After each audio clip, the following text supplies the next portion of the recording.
I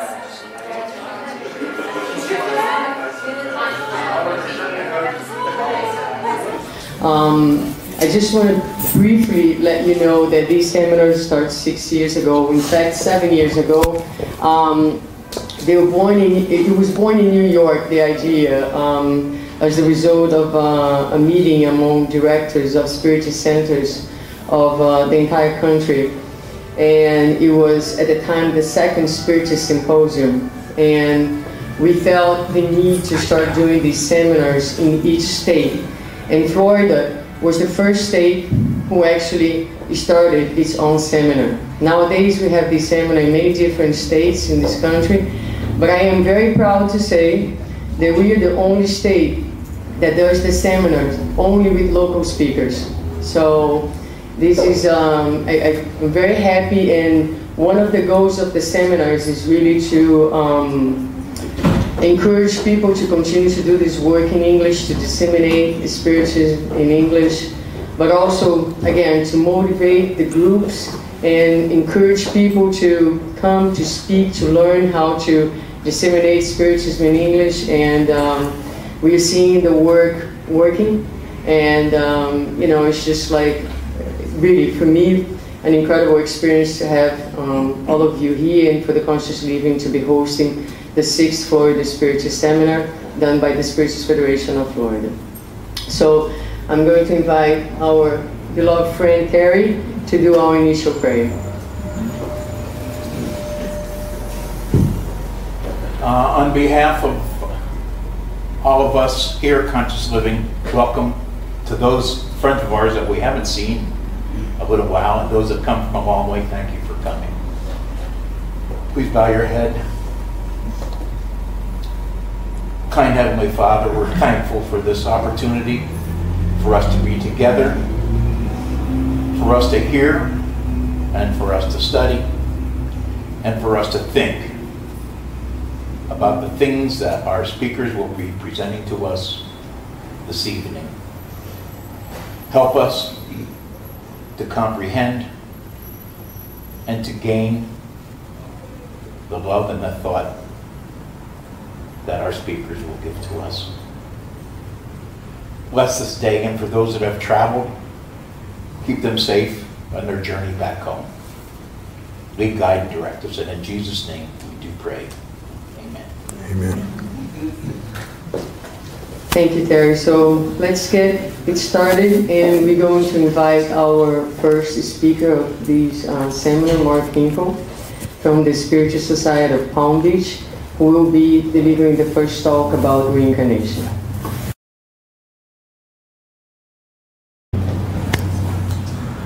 Good afternoon, everybody. Thank you so much, Suzanne, for inviting us. And I'm ready to go on this. I hope you guys are looking forward to it.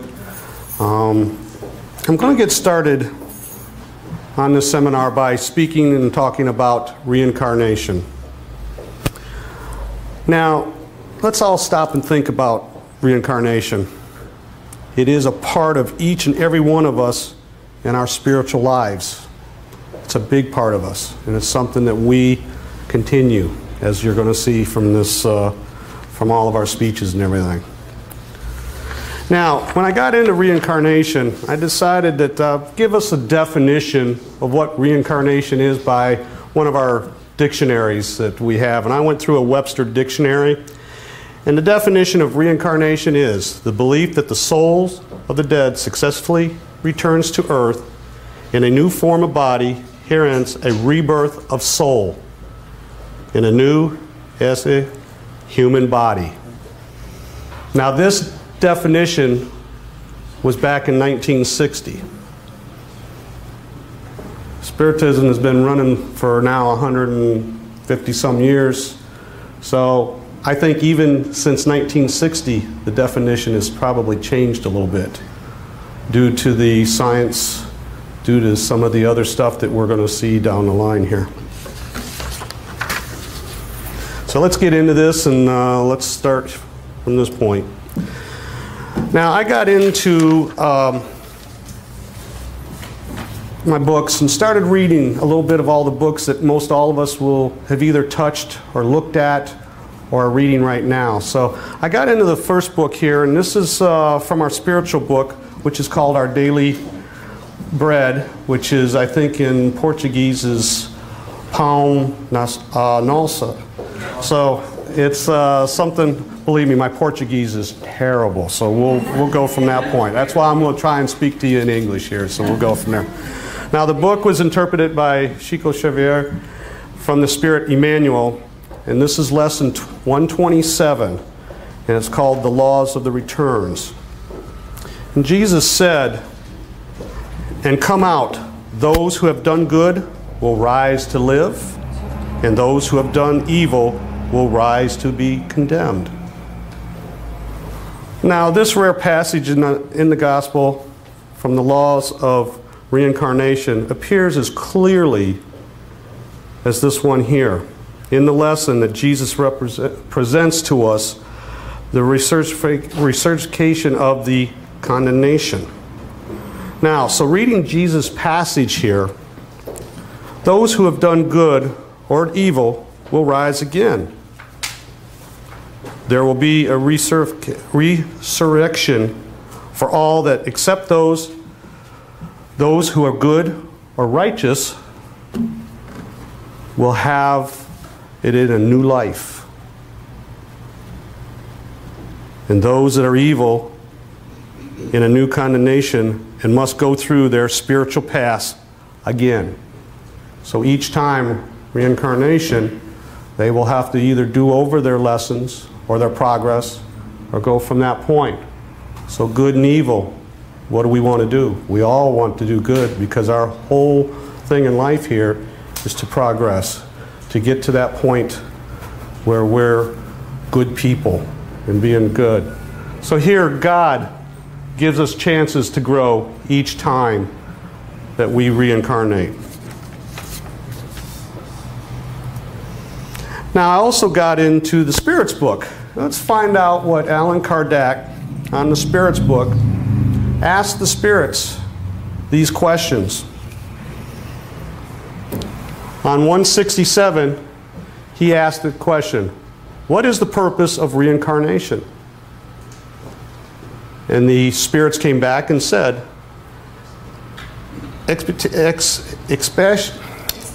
expiation and humankind progress improvement. Without reincarnation, how could there be justice? Very good question. Very good answers by what the spirits are saying. So now we get into 168. Is the number of corporeal lives limited? Or does a spirit go on reincarnate forever? So the spirits came back and said, in new life, a spirit takes another step on the path of progress. When it has stripped itself of all impurities, it has no further needs of the trial or corporeal life. So in other words, we do good, we progress, and we will move forward in our paths. Now in question 171, on what is the doctrine of reincarnation based on? And the spirits came back and said, on the justice of God and revelation, we will repeat this to you over and over. A good father always leaves the door of repentance open to his children. Don't reason tell you that it would be unjust to keep internal bliss from those who have not enjoyed the opportunities, needs to improve themselves. Aren't all people God's children, which we've always been told? And it is only among selfish human beings that we find inadequate, insatiable hatred and unforgiving punishment. Now, as we know, all spirits are en route towards perfection, and God furnishes us with the means of accomplishing this through the trials of corporate life. And in these existence, wherever they could do or could not, we must try and complete our past lives and work forward to our new. So it's very important what he's saying here and what the spirits are relating to us through the Spirits book. Now, as we get into some of the other books, and this is an old book here, Genesis.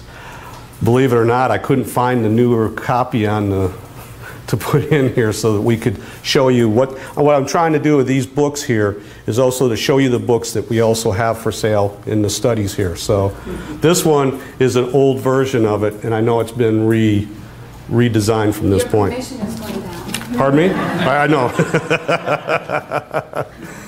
Very good. So, excuse me. So in the Genesis book, we have from the Genesis book written by Allan Kardec, he asked, the principle of reincarnation is necessary a consequence of the law of progress. And he came back and said, without reincarnation, how can one explain the difference between society, state, and the time of barbaric? If the souls are created by the same time as the body, then those being born today are as new and primitive as those who lived 1,000 years ago. So let's think about this. If we say that the soul of today has already lived, through our Spiritism, has lived far off times, many generations ago, but have since progressed, consequently the soul of civilization times are now not souls created more perfect, but rather souls that have been perfecting themselves. Over time, we must realize this as we're growing, as we're going through our reincarnation, as we live one life to the next. We are always on that path to try and progress, make ourselves as perfect as we can, and to be good people. So this bottom line here, as we see rebirth, life, God gives us an infinite amount of chances to get this thing right. That's why reincarnation is so valuable to each and every one of us, because it is our way of getting another chance, and God is providing this to us. So then, also in Genesis, chapter 11, number 34, the question was brought up. Some believe that the soul's very existence are accomplished by going from world to world, and not one to the same globe, where each spirit would appear only once. Let's kind of stop and think about that. So this doctrine, if it would be acceptable if all Earth inhabitants were at the same intelligent and moral level. In that case, they could not progress except by going from world to another. And the reincarnation on Earth would be pointless. Sorry about that. Pointless. Let me tell you something. God does nothing pointless. Nothing. He always has a point. He always has reasons behind everything that he does for each and every one of us. So on Earth we find all degrees of intelligence and morality. So far, all who completes a normal lifespan on Earth, there's always a real advantage in finding themselves in the same environment in order to continue what they have left in unfinished and less progressive at this point. They are often returned to the same families and encounter the same persons in order to either make up for their evil they have done or to continue on their progress to growth. So again, God continues to give us many chances to make things right so that we can grow as we go through our reincarnations each and every time.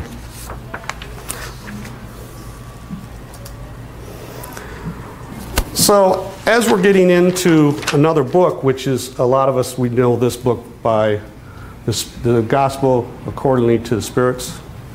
I got into chapter 20 and found out in every form of knowledge, each generation builds on previous ones. And great feat is by nature a collective event, a fundamental society of life that God blesses. Well, the Augustan doctrine of reincarnation reveals in precious terms the spiritual unity of human life. When we are called to give on account of our earthly obligations, the soul realizes the connection between its different journeys on earth and sees that its task is only temporarily interrupted and that the work has to continue. With this, the spirit experiences a sense of unity with the concern of all throughout time. It is then that the spirit, strengthened by the realization, assumes its learning on earth. So with what is being said here, you know, the bottom line here, so none of you, workers of the first or last hours, whose eyes are fully open to profound justice of God, should ever complain about the fate, but praise the loving God. Again, God gives us numerous chances each and every time that we reincarnate. So we need to know that He's looking out for us, He's taking care of us, and He's giving us opportunity. There is justice that we have to do due to what we do in life through our free will. But we must understand that each and every time we have that chance to grow, to progress.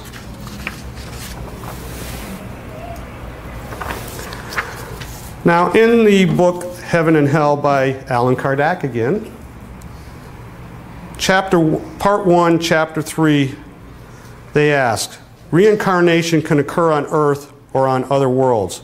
There are worlds that are more highly involved, where existence involves conditions that are less physical and morally difficult than on Earth, but to which only spirits who have reached a degree of purity is kept with such words are omitted.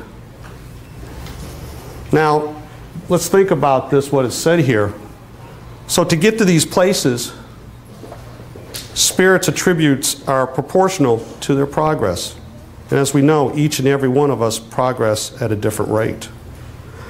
Their degree of enlightenment, their capabilities, and their experiences, and the degree of trust they deserve from the Supreme Lord.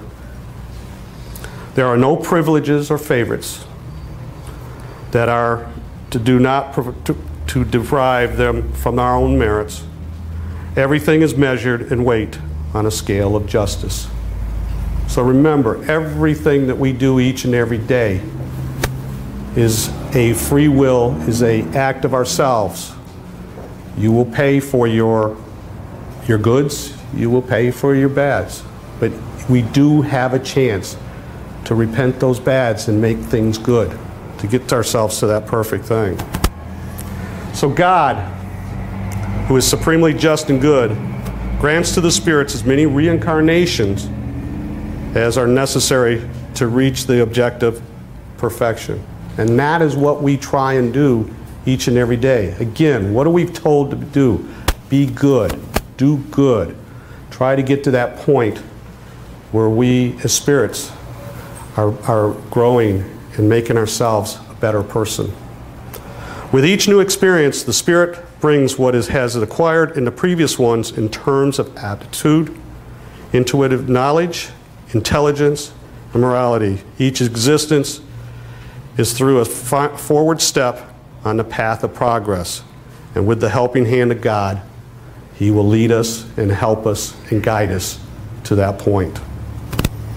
So, to finalize what I'm telling you, the main thing here is through reincarnation, God does provide us with an infinite amount of chances to get it right.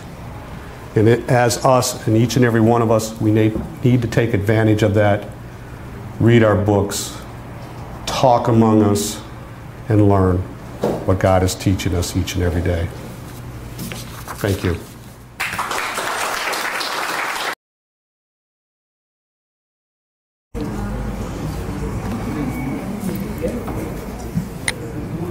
Hello, everybody. I wanted to say first and foremost, thank you for everybody who's here, who is giving us the honor of your presence from so far away. The faces that we haven't seen in a while, new faces that I for one see. Looking forward to meeting everyone personally at the end. New friends that are among us today. And of course, my father who's sitting right there making me very nervous, the guy in the blue.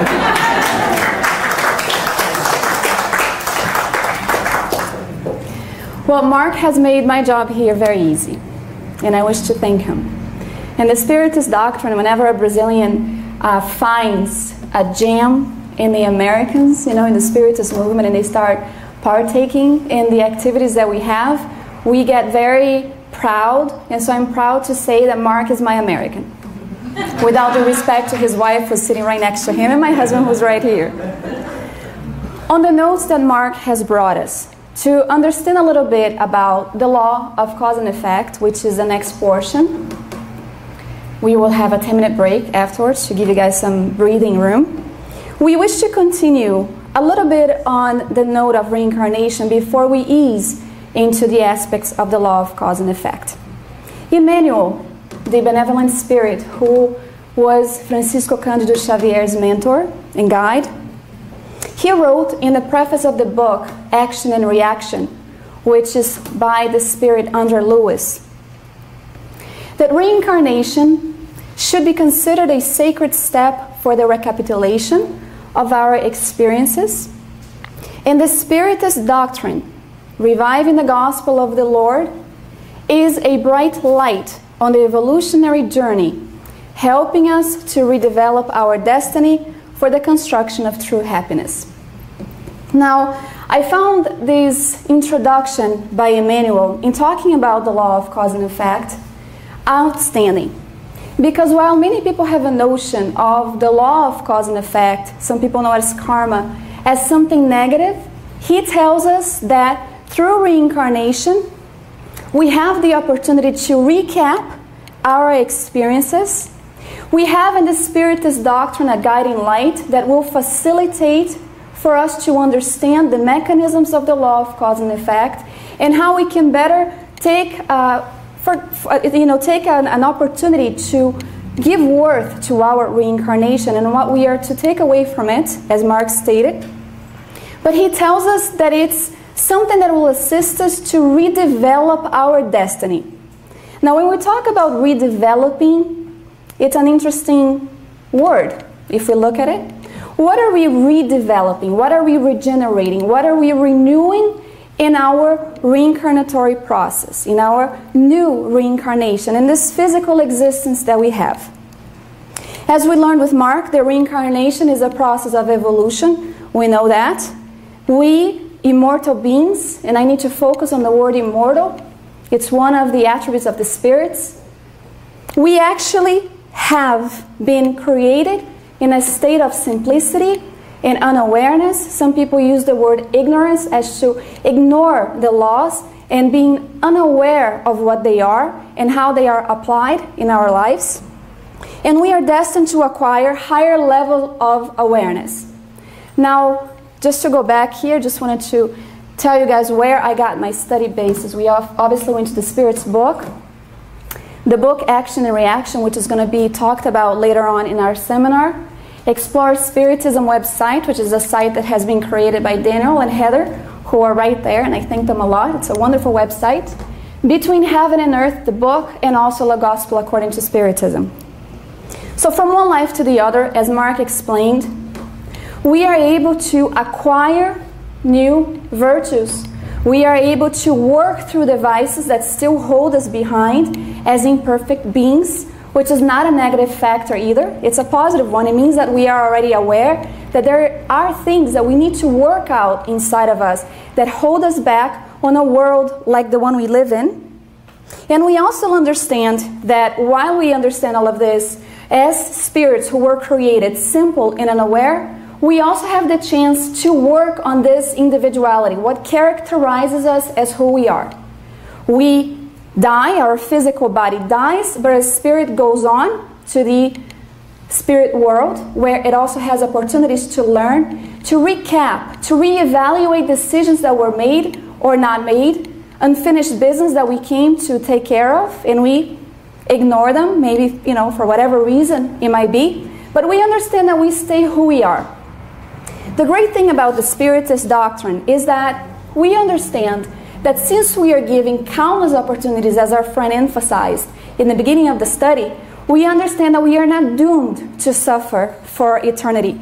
To take a look at who we are, our faults. Sometimes we get so depressed, when we take a look in the mirror, and we question, when am I ever going to become better, more patient, understanding, loving? And it's a very great step that we already recognize the need to do this.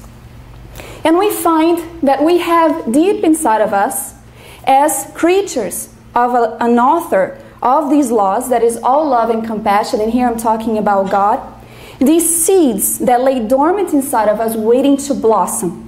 They're waiting to blossom through our own effort, through our understanding, through the studying of a doctrine that we have chosen, or any other kind of religiousness that may connect us to the Father above. And so we understand that the process of reincarnation obeys what? The universal law of cause and effect. At every life that we have a new chance to acquire new experiences, but we also have a chance to make up for past transgressions. The deviation in our own pathway, deviating from the laws of love, of justice, and all of the other ones that we talk about. The law of cause and effect is very important when we talk about the fact on how we utilize our intelligence and how we put forward the responsibilities that belongs to each and every one of us in our daily lives. And so we start analyzing about this, about the use of our free will, as our friend Mark also mentioned in the beginning of the studies. What I do, I become responsible for the outcome, both positive and negative as well. Many of us here, and I like to see a raise of hand who doesn't agree, question the inequality that we see in our world, right?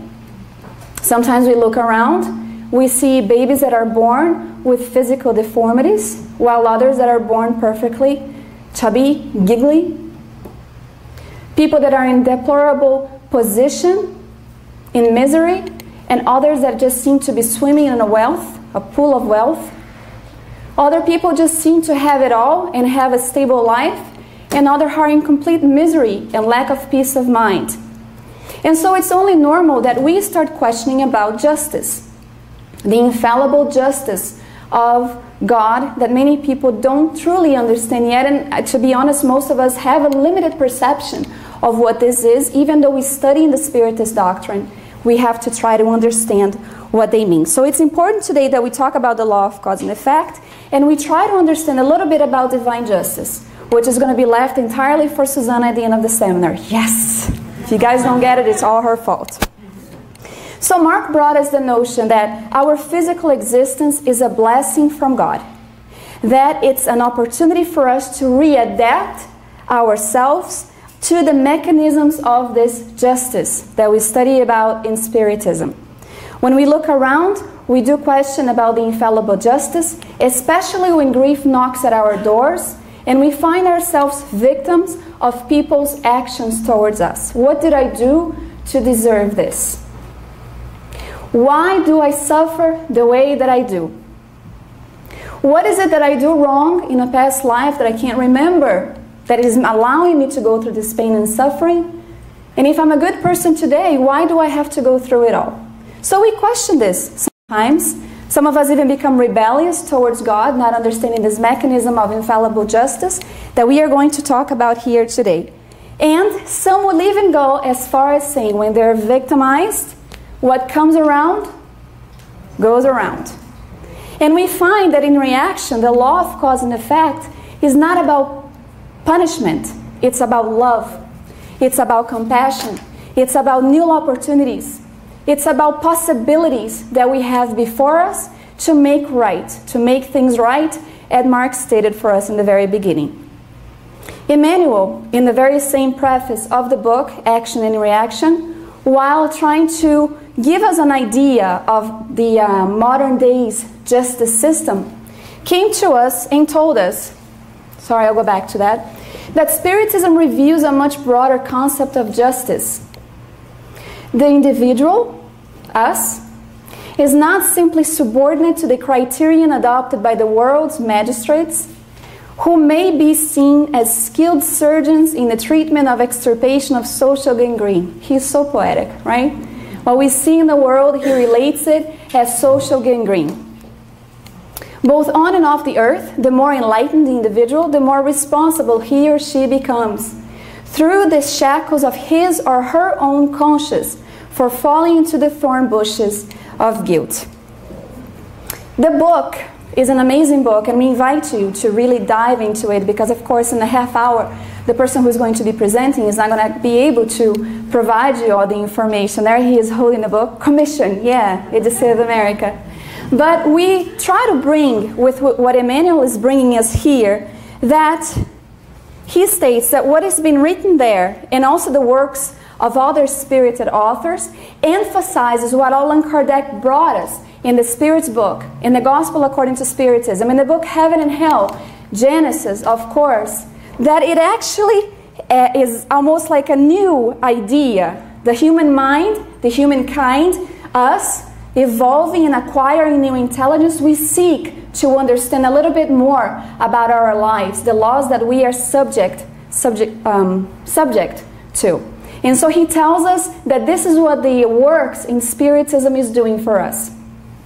We go back here, and in the website Explore Spiritism, we found necessary to bring what they brought on some of the Spirit's attribute. And we already talked about the immortality, that we are immortals.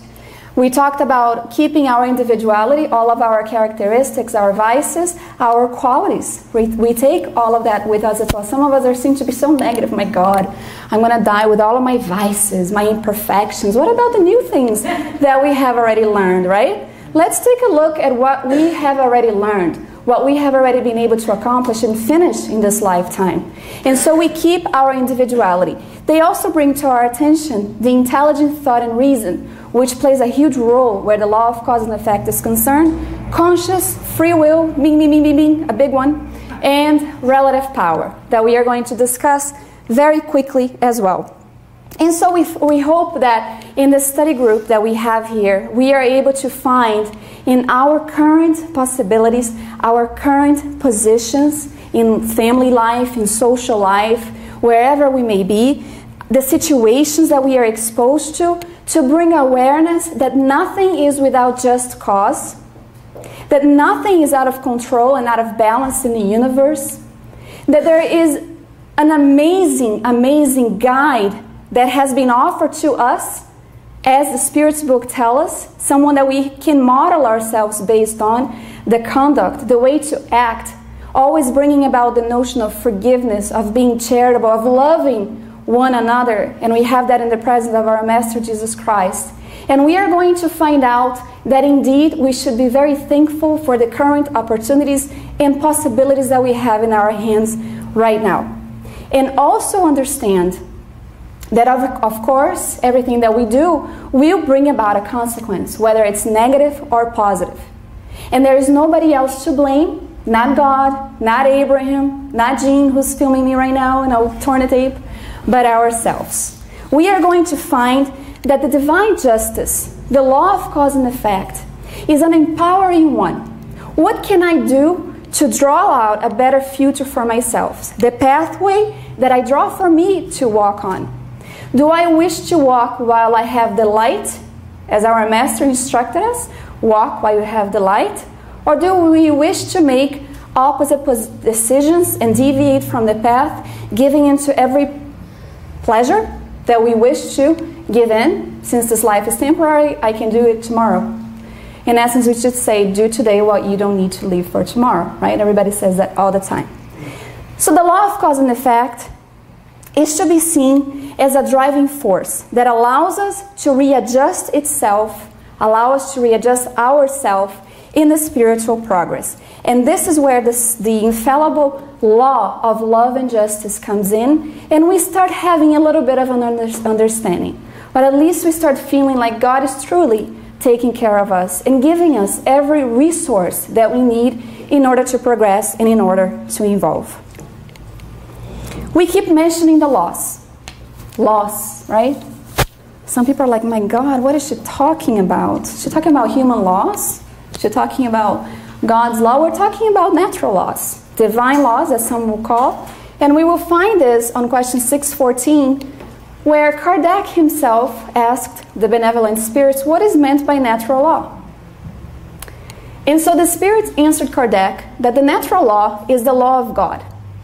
It's the only law that is truly necessary for human beings to be happy.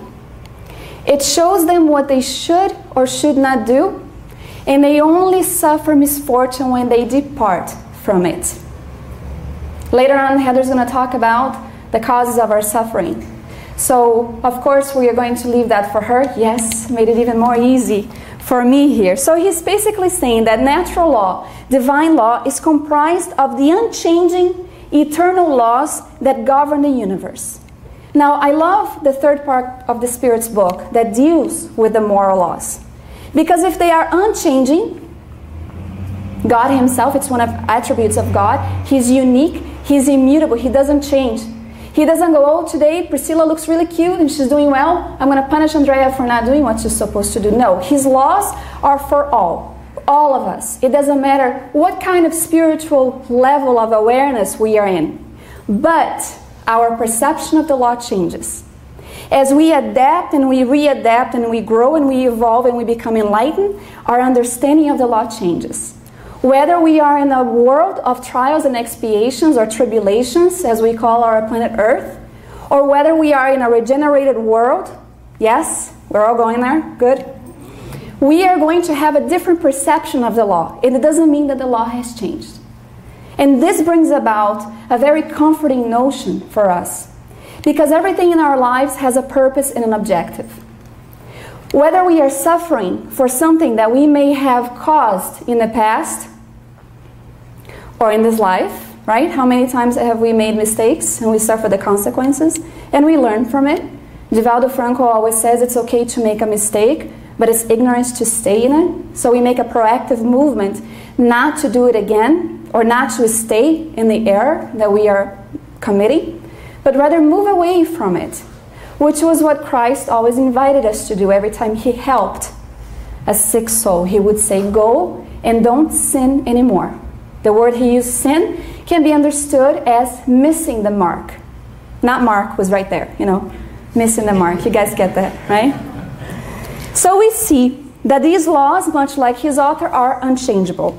It's the third part of the book, of the Spirit's book, the third law, that I invite you guys to read a little bit more, because they're composed of 10 laws, which can be actually referenced to Moses' 10 commandments. Isn't that cool? It's really interesting, so we hope you guys take the time to study a little bit more. Many people understand the law of cause and effect as karma. Everybody's heard of karma, right? Oh my God, I'm married to this horrible witch. It's my karma, right? And it's such a negative view on what the law of cause and effect truly is about, because we have learned already that this is about love and compassion. And so we find, of course, that the word karma means action in Sanskrit, which actually implies cause and effect, because every movement is what? The result of previous causes or stimuli. So this is basically what the Hindus brought us. Some people compare it to, you know, Newton's third law. I know Louis would have said that if he was here. You know, which is, what's Newton's third law about again? Newton's. For every force there exists another in opposite direction, the same kind of force, you know, the thing that we already know. But for us, Spiritists, it means the account we must answer for, including our debts, if you want to call it this way, including our credits before divine justice, and always in accordance with our level of awareness. An example of this is a child who's 2 years old and they break a very expensive vase from playing around.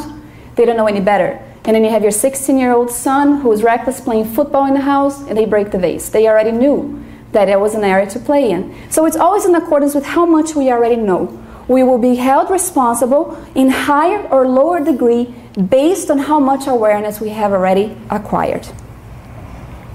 The spirits will always also tell us something very interesting that I thought was worth bringing us. In the law of cause and effect, they tell us that it can be something on an individual basis or collective as well. And so they tell us here that there are accounts of this kind, not only listing and defining individual persons, but also people's, races, states, and institutions. Because sometimes we question some of the things that happen in certain cultures, the disasters that we see. And although it's, when we look at these images that are right here, tsunamis, earthquakes, the poverties that we see in certain cultures, we question, what happened for this to happen?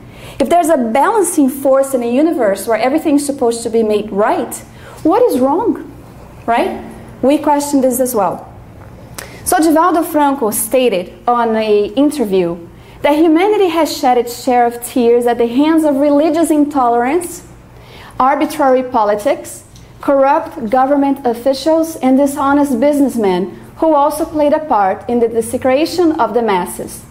Periodically, the laws of life reunite the offenders of the cosmic consciousness in a traumatic and painful collective death. Now, when we see images like this, does it simply imply that we cross our arms and say, ha ha ha ha, you all deserve to die? No. It's an opportunity for us to be able to put into practice the law of charity, of love and compassion. Because it's amazing, how charity is still very fragmented inside of us.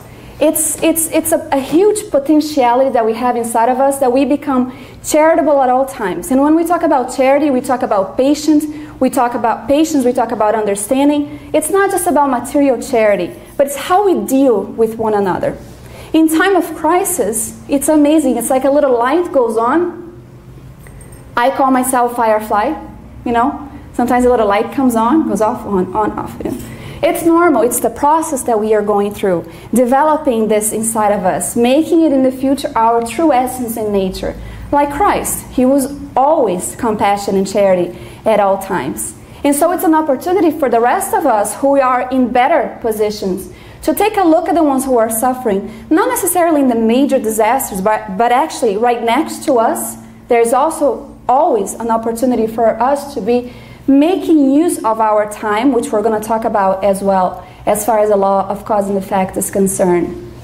And so they tell us that it's our duty and obligation to be charitable. Jesus said that love erases a multitude of wrongdoings. There is a case of a man who was master of slaves one time in his past incarnation. And when he was born, he was going to be working as a humble worker at a factory, and he was to lose his arm. You see, he would whip the slaves, and of course this is inhumane. And so he reincarnated, but he understood the opportunity that was in his hands. And one day he was working, and he lost his thumb. Not his arm, his thumb. And he was so upset about that. He's like, how am I going to work without my thumb? Right? And it was told him later on that in reality he was to lose his entire arm. But because of his good deeds, the divine justice allowed that he'd only lose a thumb. So it's a beautiful concept that we have, that every time we do good deeds, that we do good work, that we are loving and charitable to each other, this also enters into account. It's a factor that gives us opportunities to diminish the painful experiences that we bring on for ourselves. So they talk about duties. And as a matter of fact, as far as charity is concerned, Paul himself said, if he had no charity, he'd be nothing. The word he used was agape, which means love in action. Is it the other way? Well, they say love, but in the gospel it says charity. I question that too. Yeah, anyway. So Chico Xavier, when he read Kardec's phrase saying, without charity there is no salvation, he said, thank God, he said, that, and not without religion there is no salvation. Because there are many religions in the world, but religiousness, the feeling that connects us, is the one that matters to us. Or he would limit salvation to just one religion. And we'd pick Spiritism. Spiritism is the only way, no other way is good. And that's not necessarily true. Because we see beautiful beings like Gandhi and Mother Teresa and so many other with different cultures and religion that do wonderful work in the masses for the cooperation in social life. So we go forward here a little bit more, and we go on to understand karma in the book Action and Reaction, stating that karma is the account of destiny created by us. That we must remember that the governor of life also has a bookkeeping system that is expressed in the mechanics of immutable justice, unchangeable justice. And he continues saying that the divine administration has knowledgeable departments for relating, preserving, commending, and enriching cosmic life with everything governed under the magnanimity of the broadest love and the fairest justice. And they compare it to an organization on earth. We have bookkeeping, yes, to keep things aligned and in order. We have a system there that relates, preserves, condemns, or, commands what's supposed to be done inside the company. And they say that it's no different in the universe as well. And it's all under the love and fairest justice. And here we talk about God and how important it is for us to understand that when it comes to the law of cause and effect, everything in life, from the greatest constellation to the smallest particle, is ruled by these laws. And we are immersed in it as well. We are part of this. We talked a little bit about some of the attributes of the Spirit. Just to finalize here in understanding where the law of cause and effect is concerned, that one of the attributes here that they talked about is conscious. Now, in the site that we have Explore Spiritism, we have it as a definition, our ability of discernment depending on our level of evolution. So the more we understand, the better we understand these laws and abide in it. And it's also a faculty that allows us, both incarnate and discarnate, to pass moral judgments over our own thoughts and actions. Now, conscious will let us know how we are utilizing the patrimonies, the resources that were offered to us in this reincarnation. I have a physical body. I may not like it, but I have it, Some people complain they're too bald, too skinny, too short, blah, blah, blah. But in essence, it's one of the resources we have been given.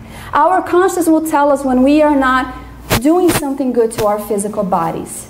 Drug intake, the abuses and excesses of all sorts will tell us that we are going to maybe inflict some illnesses upon our physical bodies. What we do with our financial situation, if we have more, do we give to those who have less?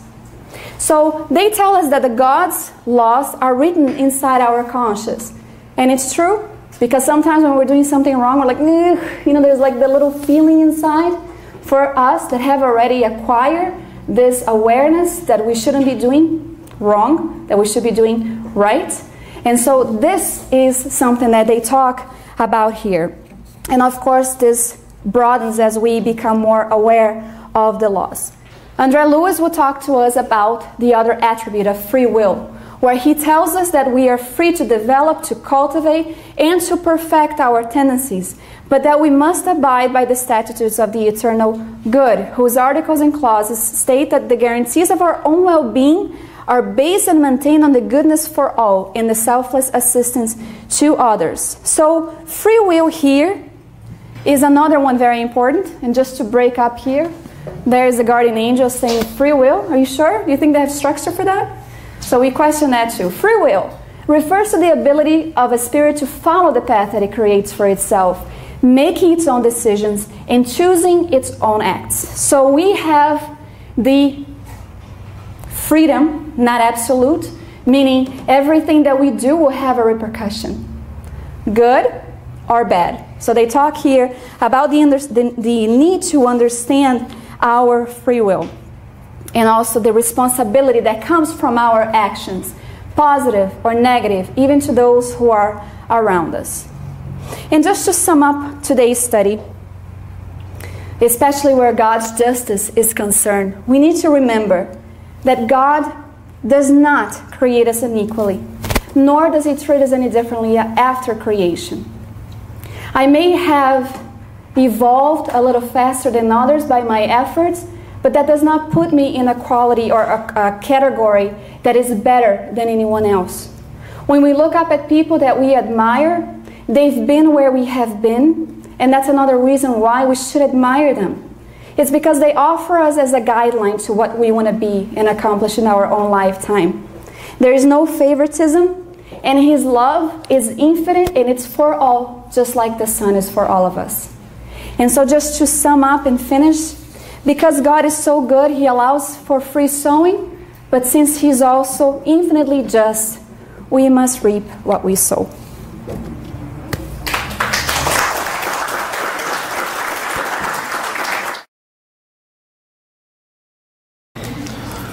Hi everyone. I don't know about you, but I don't have any problem staying, listening, Heather talking about Leon Denis the whole afternoon. It's really a pleasure to read Leon Denis, really. Even with the translation to English, I would like to read it on French. And actually French would be so nice. Well, I'm here to fulfill the promise that Andréia made. There's somebody talking about the book Action and Reaction. This is it. $10. Actually, No, it's your commission. $22. I haven't paid. That's why the sticker is still there.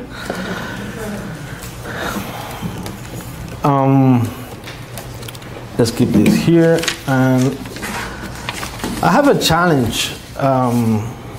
More than one. I'm seeing that I have more than one challenge here, but I have one challenge that is to, in 25 minutes, talk about this book that is really, I don't know if it's cost effective, but it will be better to just give one book to each one of you, because to pick what to say, about the book, to pick a chapter. My dear friend Maggie last night asked me, "Are you ready?" And I say, "No." I kill you. Why? I say, I don't know what to pick. I told Suzana, I want to talk about this, this, and that. That was 2 weeks ago. That's not going to happen. So she told me last night, do some mini, mini, mo, and do it. And more, you know, I did something like that, mini, mini, mo, and I picked some stories. But let's start talking about the book. And there's some, should I press what? Enter? Down. Okay, down. Okay. This book was brought to us by the Spirit André Luis.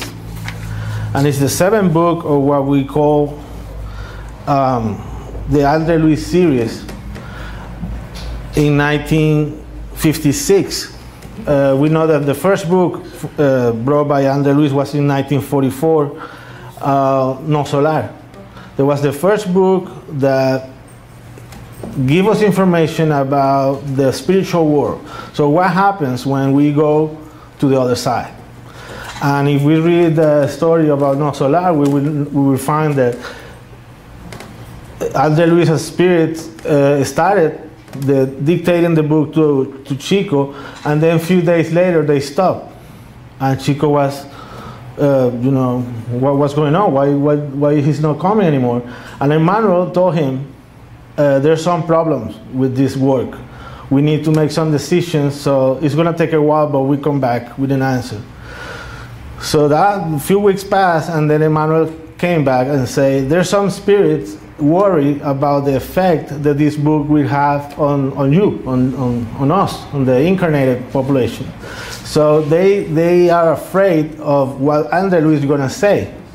So I offered myself to be a supervisor of the work, and I put Emmanuel, being a spirit of the superior category than André Luis, he was in charge of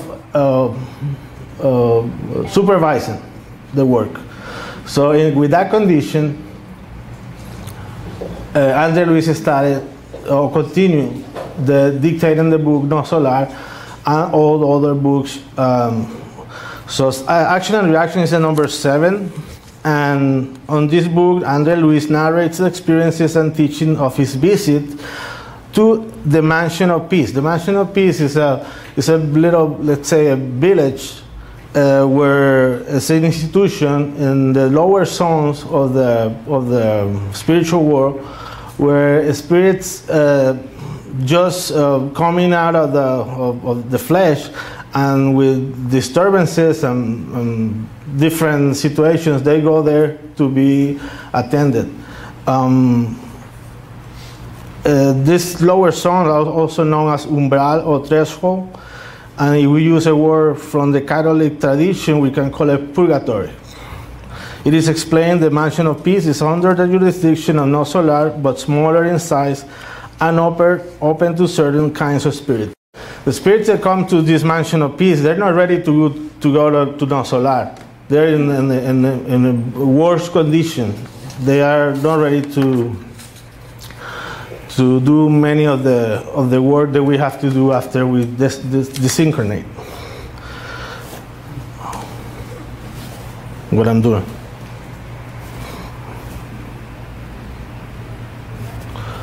Help! Mini. Use the arrow up to go back. I want to go back. Yeah, there we go. There we go. Here.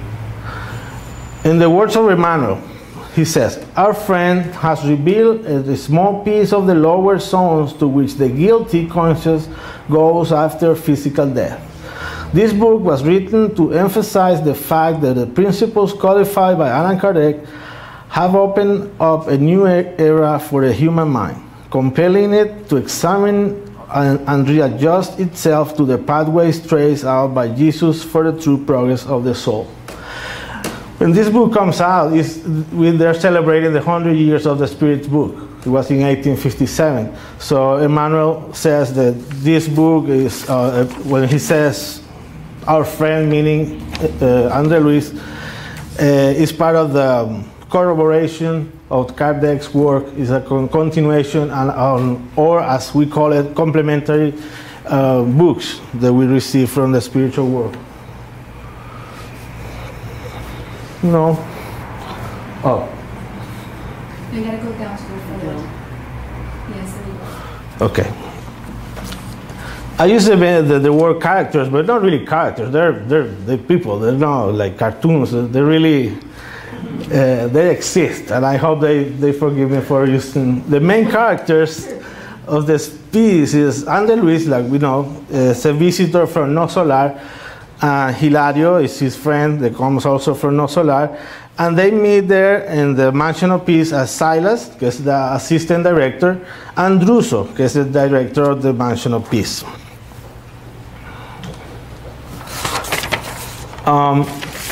When André Luis, I want you to imagine.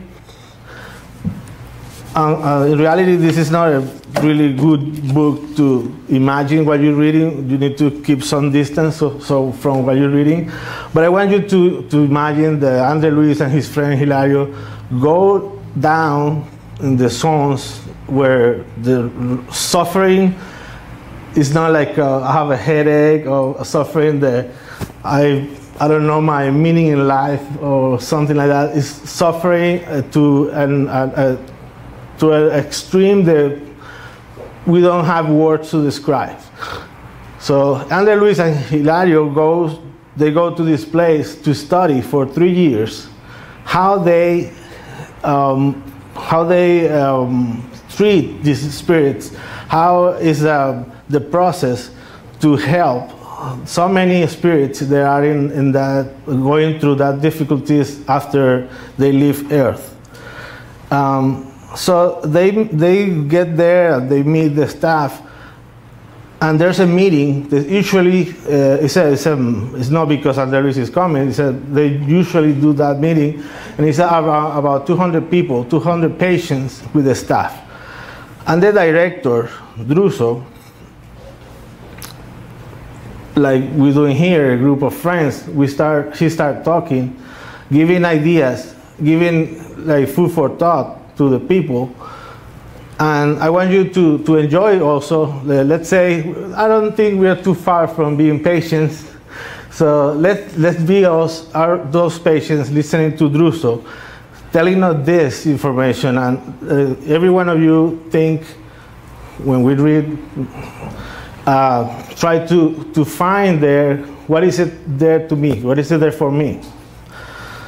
So he started saying, please do not feel that I'm separated from you by virtues that I do not possess.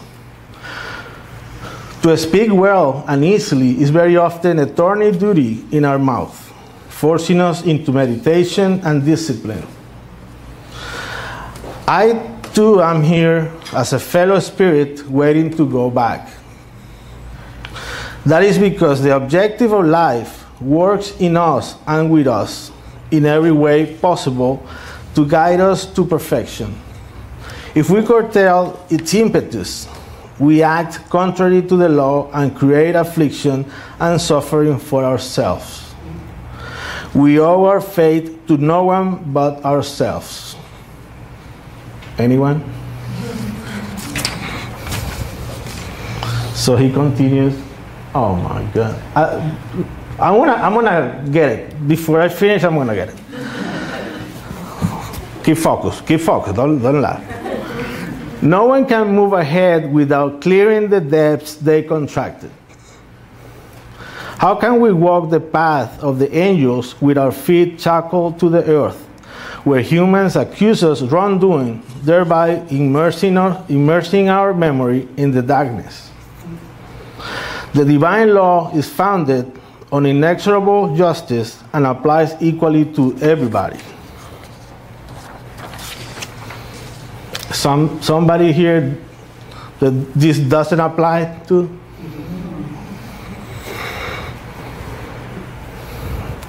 Our shelter of work and hope is surrounded by infernal suffering. How many souls there are out there who have become petrified and rebelliousness and indiscipline and have gone too far in self-degradation? Our conscience reflects either the darkness or the light of our individual creations. We have been listening to this today from Andréia, from Mark. Mark was nervous. You're nervous? Still nervous? I'm never nervous now. I'm nervous for both of us, all right? Cultivating prayer and serving our neighbor, let us acknowledge the good spirits who help us in hard times, challenging us to put forth a greater effort. Only then, by paying the price of sacrifice in readjustment, we will receive our passport to freedom, concluded Druso. So this is like, I have these ideas, and he said it. So we all, the book narrates that we are all in tears, touched by these words, because we really need that information. We don't know how to get out of this. We are patients looking for health, but we don't know which way it is. We're suffering. It's not a part of us. It's not a leg that we need to wait and to be healed. It's something inside us. It's us. It's our spirit. So how you prescribe a medicine or a solution if it's not this way, drop by drop, thought by thought, and letting people to assimilate that information, and like we did now, how many of us really capture something? That's me. Oh, that's for me. Or better we hurry to say, oh, that's for fulano, that's for this guy at home, this guy, my neighbor, it's perfect. I'm gonna ask Luis a copy of that because we hurry to make judgment. Or we get so worried, like Heather was saying, about how it's possible to not believe in something, how to see a life like this is it. We die, we suffer, or we don't suffer. You're lucky because you have things that I want. I'm in disgrace. when Heather said that, I was thinking, and I said, well, that's how superior spirits feel when we see us doing wrong things. Look, there's so many books saying how to behave. There's so much information. You go to the Spirit Center 4 times a week, and you still screaming on the middle of the street like an animal, like not having patience for things. And then we have this problem to connect the dots between what we read, what we talk, and how we live out there. So that's a real challenge. And these people that we're talking here that become part of the patients, the mansion of peace, are those, are us. And that is too late. All the things that Andréia taught, that Mark taught about the process, do good, at this point, it's too late. Because your body is already decomposing, you are disconnected, and you are when your mind allows you to be. And for them, for many of them, it's this place. I stole that picture from somewhere. But it's meant to be an infernal suffering that is described by the director of the mansion as we are being hit by a large magnetic storm today, and many wanderers in the lower zones are being blown out by the hurricane like dead leaves in a gale. The explanation comes because André Luis asked Druso, can you hear those screamings outside? Can you hear people crying? And they say, oh yes. Even that this room is prepared is soundproof. Yeah, we know the outside, there's people, there's spirits. So Hilario says, so okay, let's get them. Let's go. Let's rescue them. And they say, no. We understand your feeling. We understand that your first impulse will be open the door and bring them in. But they're not ready. Bringing them in will be like having a tiger or a lion in a room with innocent people. So how many times we see people on the street, even a dog. I remember rescuing a few dogs, but especially one dog, and then he killed my other dog. Because when he was so cute, when he was weak, he was on the street, but when he became strong, attacked my other dog, and she died. My initial dog, I have now. So not always the impulse that we have to rescue, to take action, is always the same, is always the best path. That's why André Luis and Hilario are in this place learning. They're there to learn how they do things. So let's continue with. I was watching the PowerPoints before me. So beautiful, so colorful, and I had to present demons, and I don't think André Luis' idea is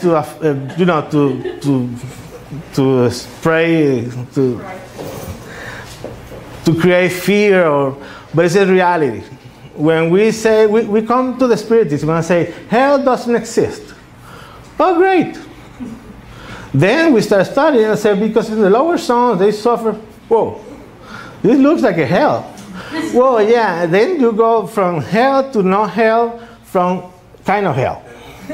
From a hell that exists, because this is hell. If you are with other spirits being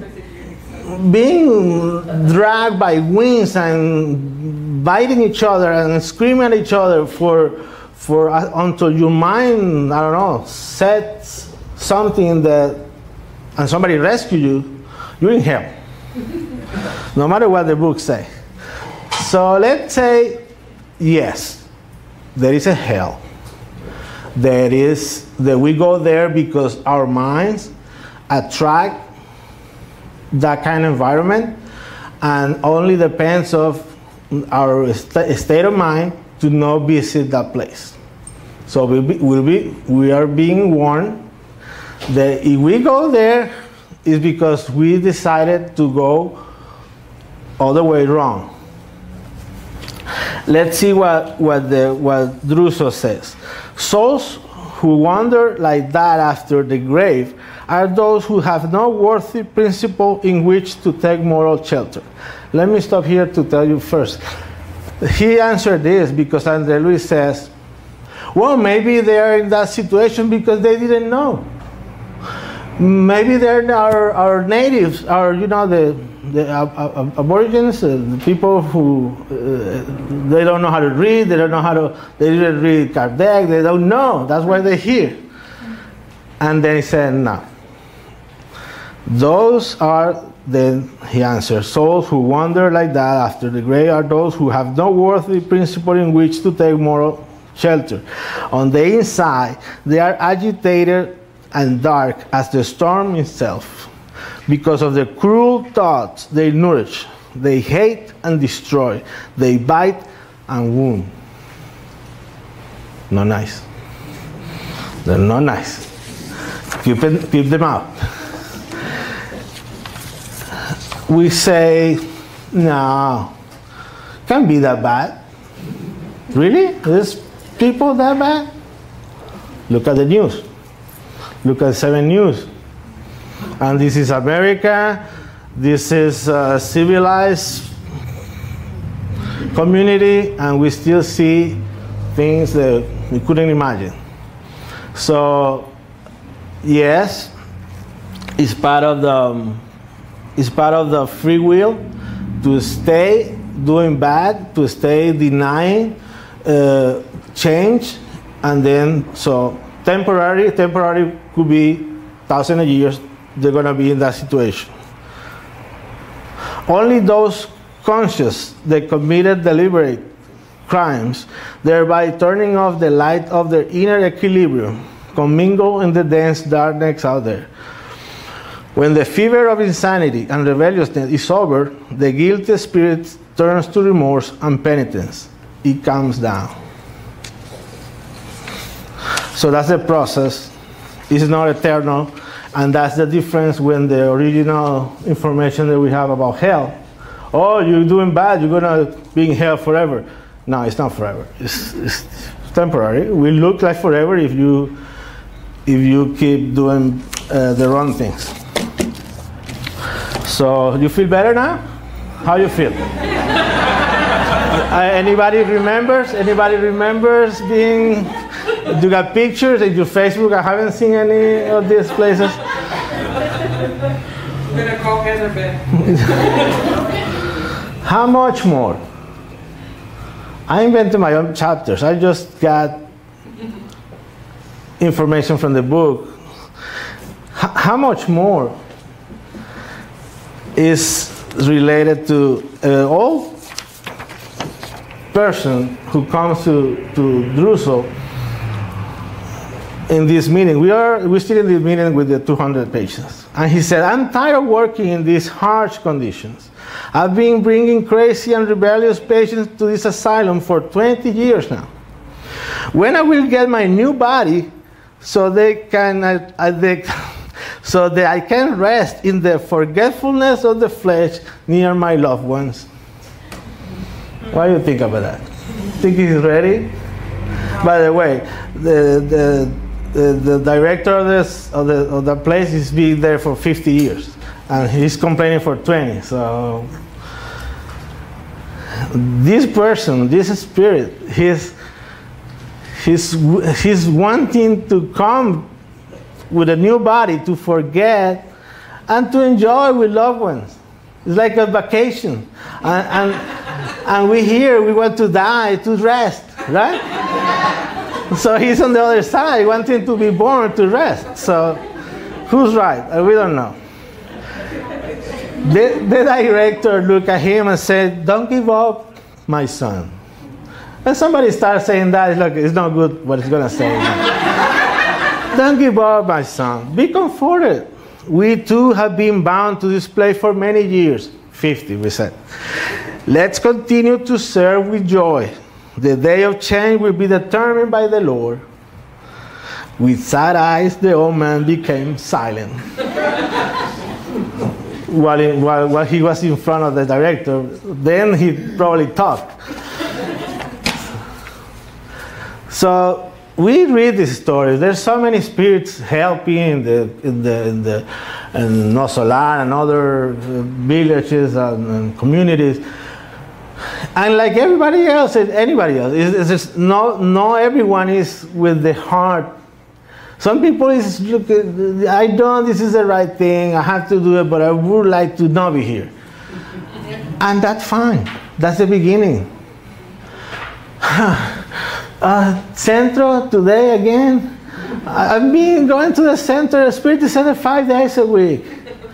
Yeah, it's heavy. You need to stop looking TV. TiVo is full. Everything is complicated. But then you do that part of your life. Then you adapt, and your life is around coming to the Spiritist Center, or going to doing food pantry like we do, or going to Camillo's house. It's not a. Do you know that Camillo's house has a waiting list for people wanting to help? They have more volunteers than they need. Have you seen the kitchen at Camillo's house? $2 million, all brand new equipment, and there's still people. I volunteer at Camillo's house. You are in the top of the line. You don't go to Africa, go to Central America, go to other places where you have to. We're gonna give bread. What bread? Yours? You don't have any other. So it's wrong. It's bad. No, it's not. It's normal. It's part of our evolution. So we have to force ourselves a little bit at the beginning. This guy has been forcing himself 20 years, and he's now getting power to talk. Director, 20 years ago, I told you that it's been 40. I'm still wanting to go back. Wait, my son, keep serving with joy. That true. We should repeat that to ourselves sometimes. Let's continue, because it's at 12. At what time I finish? At 10? Brother Corsino. Andre Luis and his friend Hilarious is walking around the place, and he described this. The nauseating smell of rotten flesh at that moment was overwhelming.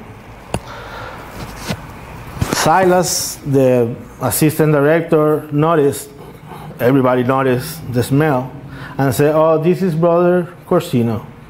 His thoughts are still completely entwined with his body in the grave, surrounded with the excess he committed while in the flesh." So this person is thousands of miles in a different plane than his body, but he's still connected. He's still denying the fact that he's dead. He got things to do, he got properties to take care, he has money, he has something that keeps him connected.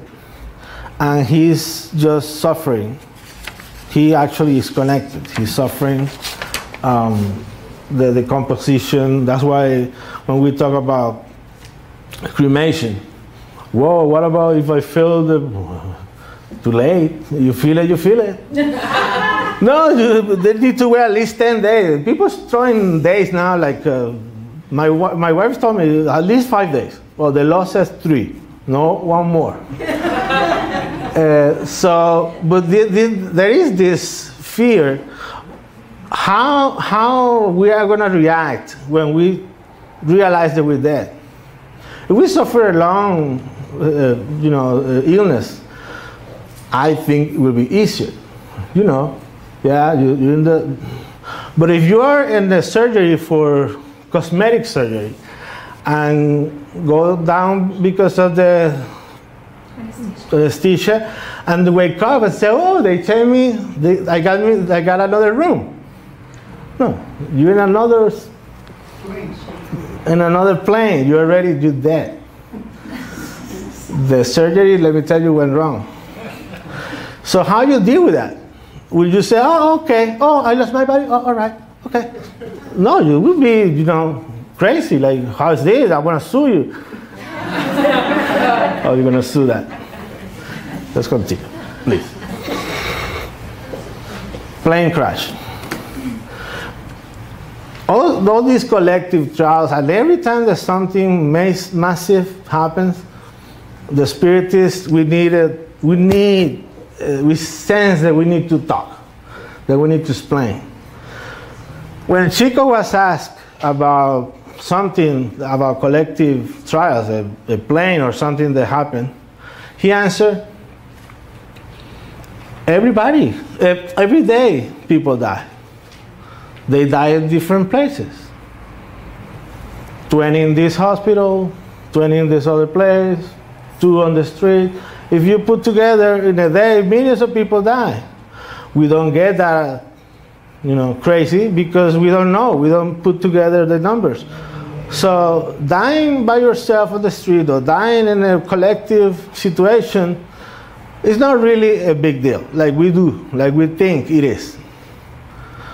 But the point that we want to make here, we can go and study the situation and know that all the life involved, they are related somehow, at least on the trial that is going on. But we're going to focus now on the rescue of those souls. The director of the place, the Mansion of Peace, received a call that they need more volunteers to help with the rescue of these souls that just happened to leave the flesh in a plane accident. Again, André Luis says, oh, great, let's go. We're ready. And they say, no. No, because this is a really specialized operation that not everyone is able to do. It requires a training, it requires knowledge, and then they say, well, now you have to explain. How is that? He said, help at the plane crash is given to everyone. However, we must remember that even the disaster is the same for all. Death is different for each one of them. So yeah, they were on the same plane, probably in first class or tourist.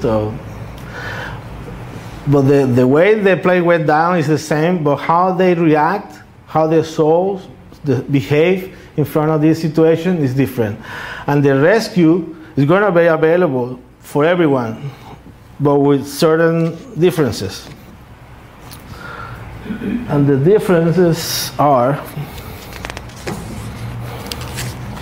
only those whose inner life warrants their immediate deliverance will be removed from their bodies. As for the others, they will stay attached to their remains for a longer time. Hilario says, but what about they are mutilated? Doesn't matter. There's still a body.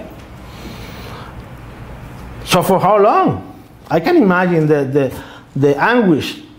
Imagine if you're going to leave these people attached to these bodies, burned, mutilated, or disgusting, because what? Because all depends on the degree of animalization of the fluids that are holding their spirit to their bodies. Some will remain for a few hours, others for several days.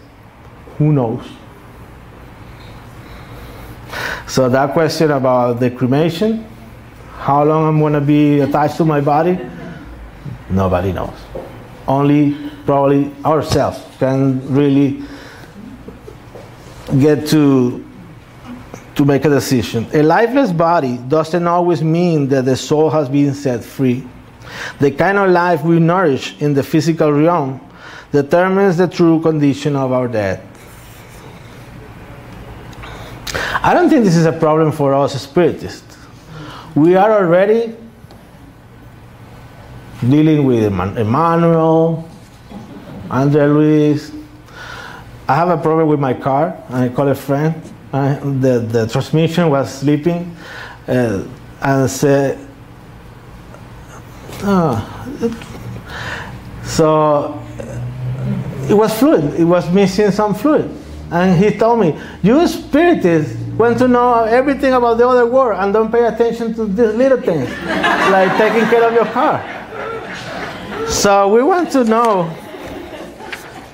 a lot of stuff, but we don't pay attention on how that works in our life. I lost track of the time. What time I should finish? Is done out? Well, it's 10 minutes over. Okay. And you allow me that?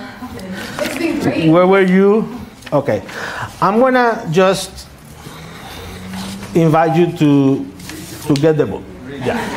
But I have a serious. No, don't clap. I have a serious ending that I would like to do, if you allow me, please. Here, the prayer of Druso, and I invite you to enjoy this prayer, please. It will be really important for us. Lord Jesus, at this moment in which we offer you our hearts, permit our souls to bow down in reverence to thank you for the blessings of light that your immeasurable goodness has granted us here for all this time. You extended your magnanimous arms to my spirit, immersed in the muddy currents of crime. You brought me from the weeping pulse of remorse to the service of hope. You gave strength when my energies were failing. On days of suffering, you were the nourishment for my longings. You were always my faithful companion. You silently taught me that only in recovering my self-respect, by paying off my debt, will I begin to recapture my inner peace. I thank you for the instructions you granted me and their understanding of my shortcomings. Do not let the comfort of the world make me forget you and constrain me to live with humility so that pride may not overpower me. Give me edifying struggle as the teacher of my redemption. I do not take your eyes off my steps, even if it means the constant pain will mark the days of my life. I may never tire of praising your eternal love forever. Amen. Thank you. I would like to make a few comments. Just as I feel, in case there's someone here who is totally new to Spiritism and is coming for the first time, I think the majority of us really fully understood, but I think it's very important to clarify. Hell does exist, doesn't it? Right.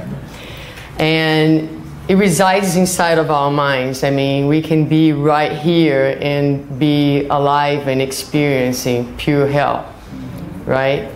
But everything starts in our minds. Everything is a reflection of our inner world. So on Lewis's slides, he says that on the inside, those spirits are agitated and dark as the storm itself.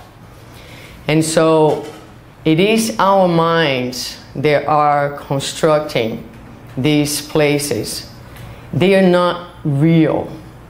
They are only real as long the disturbances, as long as the darkness is real within ourselves. And I think that that's one of the main differences between our belief system, is that darkness, what we call evil, what we call bad, does not truly exist. It's only a temporary moment in the life of the spirit who is deeply disconnected from its essence, because our essence is good. We are all good. We are all divine. And it is the role of incarnation and the role of reincarnation for us to discover that and to manifest that. And so I just want to make sure that we understand that, because, for instance, for other religions, hell is a real place that exists and will be there forever. And in Spiritism, hell is not really real because evil is not really real, just like darkness does not exist. It's there just until the light takes over. And so the process of inner transformation is the process of shedding light where there is temporary darkness. And so I think that's an important distinction to make. If you're coming here for the first time, I just don't want you to leave with, perhaps confused. And it is true that one of the greatest causes of sufferings, and Louis did speak about that, for the spirits who do not believe in the justice and the mercifulness of God, is the fact that once they are in this state of mind, it feels to them that they will be there forever. And this causes extremely amount of anguish to think that the experience of darkness will be there forever, that there is no hope for that. And that is one of the greatest causes of suffering for the spirits, as we read in the Spirit's book.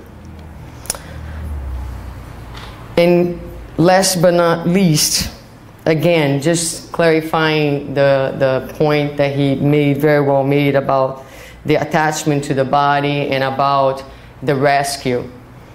God is there for everybody, but what happens in a moment of that, if you have lived a life where you never believe in anything, where you have your mind and your feelings have been completely attached and identified with the things of this realm, that makes it more difficult for you to detach. So there is one thing about the law of God that is very important, that is respect to each one's time and readiness.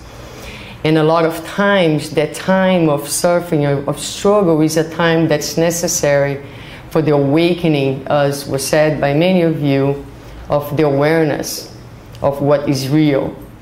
But the spirits are there, they're just waiting. But it's, again, and Louis said that so well, you cannot, there's a lot of people in suffering. We want to help everyone, but people need to be ready. And sometimes there's the right time for everything. There's the right time for every soul to be ready, right? Like the fruit.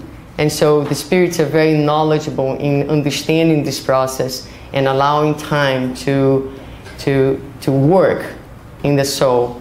For when the time for the rescue to come, then the soul will be truly helped in that moment. So thank you so much for giving me these minutes. I really, really thank everybody. I just think it's so wonderful to go from Heather to Louis, and the shifting in energy and styles keeps us alive and going, and it's just so extremely beneficial and such a rich and great experience. Love and Charity. Love and Charity of Orlando, who will give us a lesson of future joys and sorrows.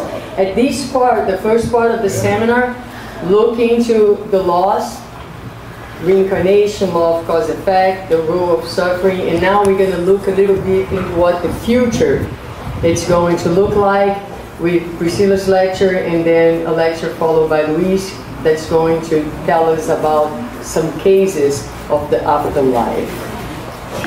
Wow. It's nice. Hi guys.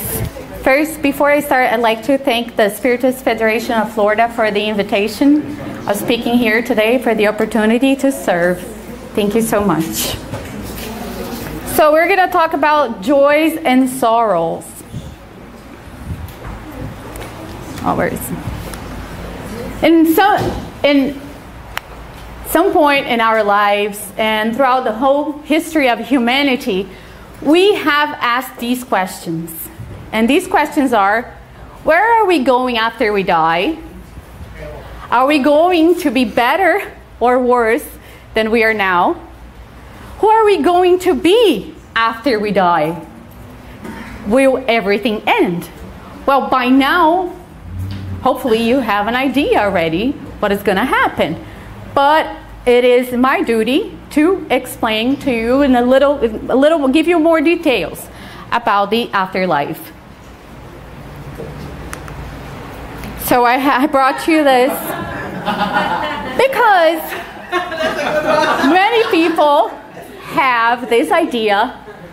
Many people, I say everyone in the world, have this idea, the majority of people, that after we die, we're gonna find someone, might be God or an emissary of God, that is gonna tell us, well, you have been good or you have been naughty, and you're going to what?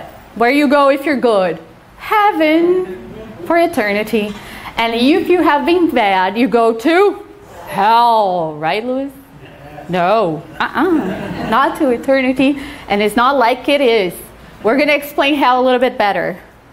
But we know that's not that simple, right? We know that no one judges us because God is what? What is God? He's the supreme intelligence of the universe. And do you think that the supreme intelligence of the universe would give my destiny to anyone else? No. Who decides where I'm going to be? Who? Myself, right? Each of you decide. So after we pass, who is going to decide where we are? Ourselves. Because many people think that judgment is going to come from outside. And it does not. Judgment is in the inside.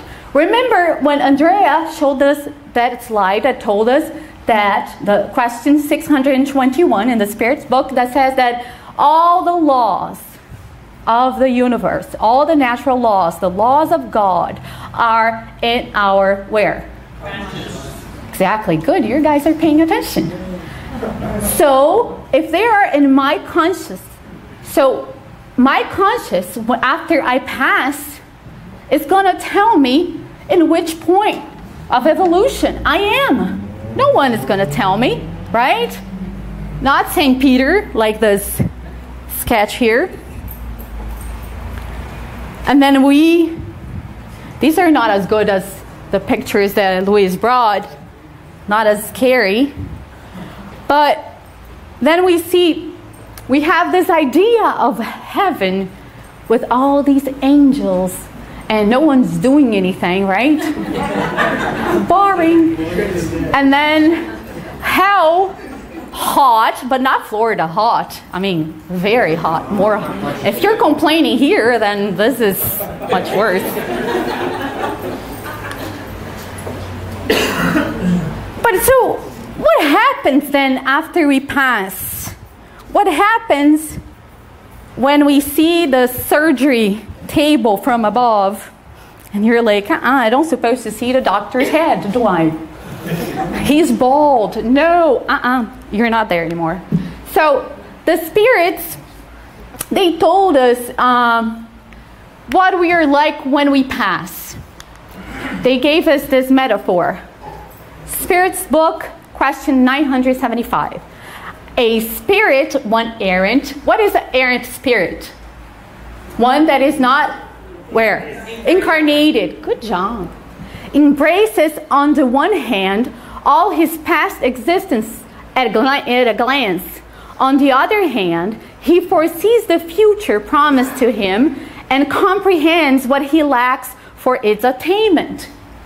He's like a traveler who, having reached the top of a hill, beholds both the road over which he has already traveled and that by which he has still to go in order to reach the end of his journey. So what changes when we die? What changes when we die? Do we change? No, we're still the same person. But what changes is our view of things. Like the traveler, now we have a better vision. What we have done or what we have not done and what we still have to do in order to get to a place. And what is that place? What is that place? Where we want to be? Close to who? To God. To God. Yes, A+, everyone. And then if we are like we are now, we see, we smell, we touch as spirits. We see, we smell, we touch, we think, we love, we hate. We just don't have a body. And then you might think, well, but that's a crazy idea. Spiritists, you are all crazy. Well, some of us are. But Spiritism is not a crazy idea. In the Bible, you can find many passages that tells us that spirits see, smell, think, and then cry, speak, hear, see, feel pain, have memory. So this is not a novel, new idea. It has been around for a long time. We know what happens after we die. But then we go to the things that we are afraid of, right? But am I going to suffer after we die? Because that's what we are concerned about, right? What is that? Am I going to that hell that Louis said? I don't want to go to that place. I want to go to a happy place. Then we have to ask, if we're talking here about joys or sorrows. So we have to understand what are joys and what are sorrows.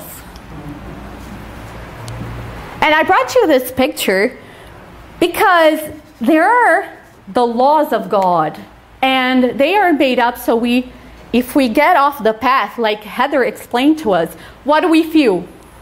Pain. We suffer. But it's through suffering that we're going to get closer to God. Is that the path? What is the path? It's love, right? So if we get off, so what is joy? Joy is love. And what is suffering? What is sorrow? To be off the path of love. To be breaking the laws of the universe, the laws of God, getting tickets. If you keep getting tickets, they're going to mount. And everyone has their specific vision what sorrows and joys are. So what do we have to do? We have to change how we view joys and how we perceive joys and how we perceive sorrows. Let's say there are some people, just to give you an example. Well, let's talk about our model. Jesus Christ. Everyone says Jesus Christ came and he sacrificed himself. Was it a sacrifice to Jesus? No. Why not? Because he loved us, right? When a mother takes care of their child, doesn't sleep all night, it's not easy, but is it a sacrifice? No, because the mother loves her children. So it's the same thing. If someone likes exercise and wakes up 4 o'clock in the morning, and that's, I think, is the meaning of insanity, to run, right, Suzana? Oh my God, no. Is that a sacrifice to you, Suzana? Yes. Sometimes. No, that doesn't go in my talk. You're supposed to say, no, it is a joy.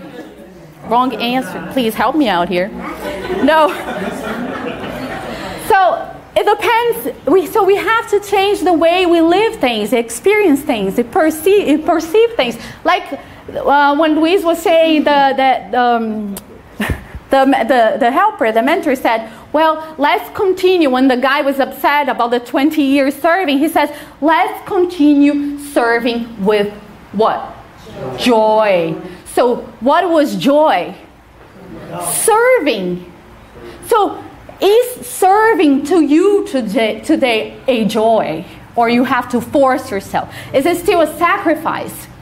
Because if it's still a sacrifice, guess what? When you pass on and you have to serve in order to improve, to better yourself, you're going to be in sacrifice. You have to change how you perceive things and how you experience things and uncloud your vision so you understand how God works. And a lot of people say, whoa, when I die, I'm going to suffer. But please, there are some people that are not even alive. Oh, here the guy says, I'm starting to question life before death. Because he works in an office. So a lot of people think, oh, Priscilla's gonna, when Suzana says she's gonna talk about the future, but forget about the future. How do you live your life now? If you die today, do not die here right now, please.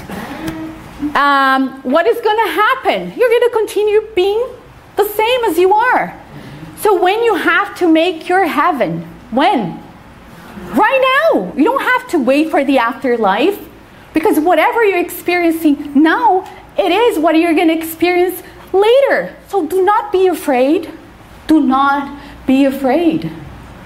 And I tell you not to be afraid, because if you're here, you're already searching for something better. So you're already in a special vibration. Do not fear. So just again, in the remark that we have to change our perceptions. And some of us, we see the same things in different ways. Like the elephant here, everyone is touching a piece of the elephant. So it doesn't mean that this guy is wrong, right? Because what he touches, it looks like he's touching the tail. It looks like a rope. It feels like a rope. Is he wrong? No. But then the other guy here, touching one of the legs, is the tree. Is he wrong? No. See, we all have pieces of the puzzles.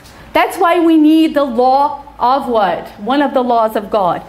The law of, nobody remembers, society. No, for living together. We need each other. That's what, when Jesus was talking about brothers and sisters, and he respect each other and be amongst each other and learn from each other, because we need each other, because we don't have all the pieces of the puzzles ourselves. We need each other. We need this experience. So we choose what do we want, up or down, right? Meaning vibration-wise, nobody goes up, no one is going to go down. The physical and moral habits which originated conditionings, the desires which became emulations to actions, and the actions themselves can be considered wings to freedom, or restraining handcuffs, all remaining where? Magnetized in the spirit. So what you have now, what you got now, I'm not talking about your car, your house, what you got inside, is what you're going to take. The vices and virtues express themselves in three ways: thoughts, words, and actions. Be aware of your thoughts, words, and actions.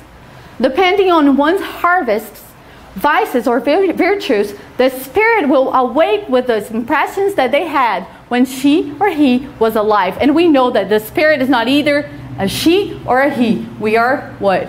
It. Both. Yeah, we're it. We're all, right? According Manuel Miranda. And then again, by our actions, thoughts, we're going to choose where we want to go. So be aware of your thoughts. They become your words. Be aware of your words. They become your actions. Be aware of your actions. They become your habits. Be aware of your habits. They become your nature. Be aware of your nature. It becomes your destiny. To teach according to the deeds done by his body, a sentence which receives its execution both in the spirit world and upon the earth. Allan Kardec, Heaven and Hell. It's very simple. It's very simple. It's not complicated. So we have all these choices, and please, we do not have wings and halos. So this is just a metaphor, a cute picture for you. So we have all these opportunities in life when we are incarnated, when we're in this earth, when we're in the spirit world, we have all these choices to make. And then we have our inner God, which is all these laws to guide us, right? So when are we making the decision between hell and heaven? When? Every moment of our lives. Because we are choosing when? Every moment we're choosing what we're going to feel, how I'm going to react to something, how I'm going to act to something. So down here, I don't know, I don't think you can read. Everything in your life is there as a vehicle for your transformation. Use it. Instead of complaining about the things that you have around you, the people you have around you, if you have faith in God, if you believe, you have to believe that what you have around you is what you need, and it is what you need. So just accept and use. Stop being a whiner. You know, just look around, see what you have. Be a MacGyver. Remember MacGyver?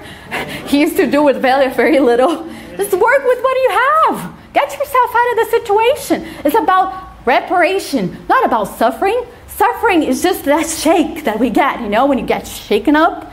But you're supposed to wake up, not being shaken for all eternity. Wake up. And then when you wake up, you're going to go to reparations. And what is reparation? Just do with what you have. All right, so then we ask again, just to make sure I'm covering all my subjects. What do we do then in the spirit world? What do we do? Luis already said, right? We do? What is the main thing we do? And people, they ask this question, oh, what is the spirit? Guys, no one is even telling me that I'm saying the wrong thing here. Thank you, friends. I don't know, maybe you're going somewhere. Oh, thank you. Yeah, that was nice. That was a bad choice right there, right? Not helping the speaker. Going down, people. Okay, no. So where is the spirit world? Where is it? Right here. It's here. It's now. Right? We don't stop living in the spirit world because we are what? Spirits. Right? So we still live, we always live in the spirit world. We're just divided by what? What keeps us from the spirit world? Dimension. We are separated by a dimension. We are attached to material, right? To the body.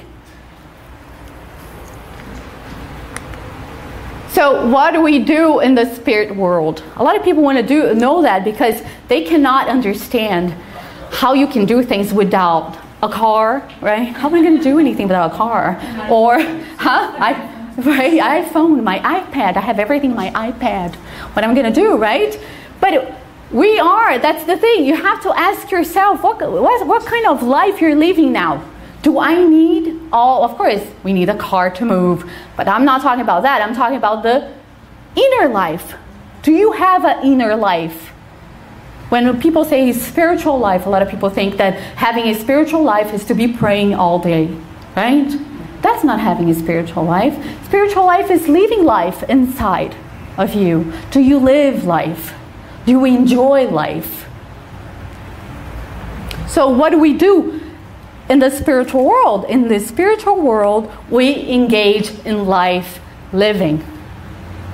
We look for all the things that we haven't accomplished, because before we incarnate, we have a program, like when you go to a place, you travel, so they give you go to a travel agent, and the agents say, well, you're going to stop in the city, and then you're going to do this, and you're going to do that. So we kind of have a plan before we come. So when we incarnate, we have this plan, and when we discarnate, we live this body, we look, we're like, oh my God, that's my plan. Oh, I didn't do a lot of things. Right? So we ponder. And then you're like, do you cry? Yes, we cry. We suffer? Yes, we suffer. Should I be crying for eternity that I didn't do this or that, or I did this or that wrong? No, what do? I shake it off, I get up, and move on, right? Reparation. So what about the surroundings? We know that the spirit world has many vibrations, many levels. And the purest you are, the higher vibration you're going to be. And as soon as we leave this body, we go to a place that the spirits call the astral world. So we go to the astral world. And then we start all this pondering and realizing who we are and what we did, if we're okay or not. And like Luis was saying, that the bad spirits, they gather around and they share their own reality. The higher spirits also do that. The higher spirits attract to each other by similitude of ideas, tastes, and sentiments, form vast homogeneous groups or families in which each individual radiates his own qualities and receives the serene and beneficent emanations of all the other individuals in the group. whose members sometimes disperse to occupy themselves with the missions entrusted to them, sometimes assemble at some given point of space to inform each other of the result of their labors, sometimes gather round a spirit of higher degree to receive his counsel or his direction. Not only the bad spirits get together, we have to focus here too. The good spirits, they get together to help who? Those. So God justice, divine justice is, they're always going to be brothers and sisters of us. They're ahead of us. They're going to be there at every moment of our lives. If they're incarnated or discarnated, ready to what? To give a hand. So that's when God is present. God is present in our lives every day, at every moment. No one is going to be left behind. No one is like the Florida law. No kids left behind. No spirit is left behind. They do respect free will, but no one is left behind. However, the journey from the grave has taught us an important new lesson. We are I cannot even read that now. Thank you. Tied to our own deeds. Our actions weave wings of freedom or shackles of imprisonment for our victory or our loss. We owe fate to no one but ourselves.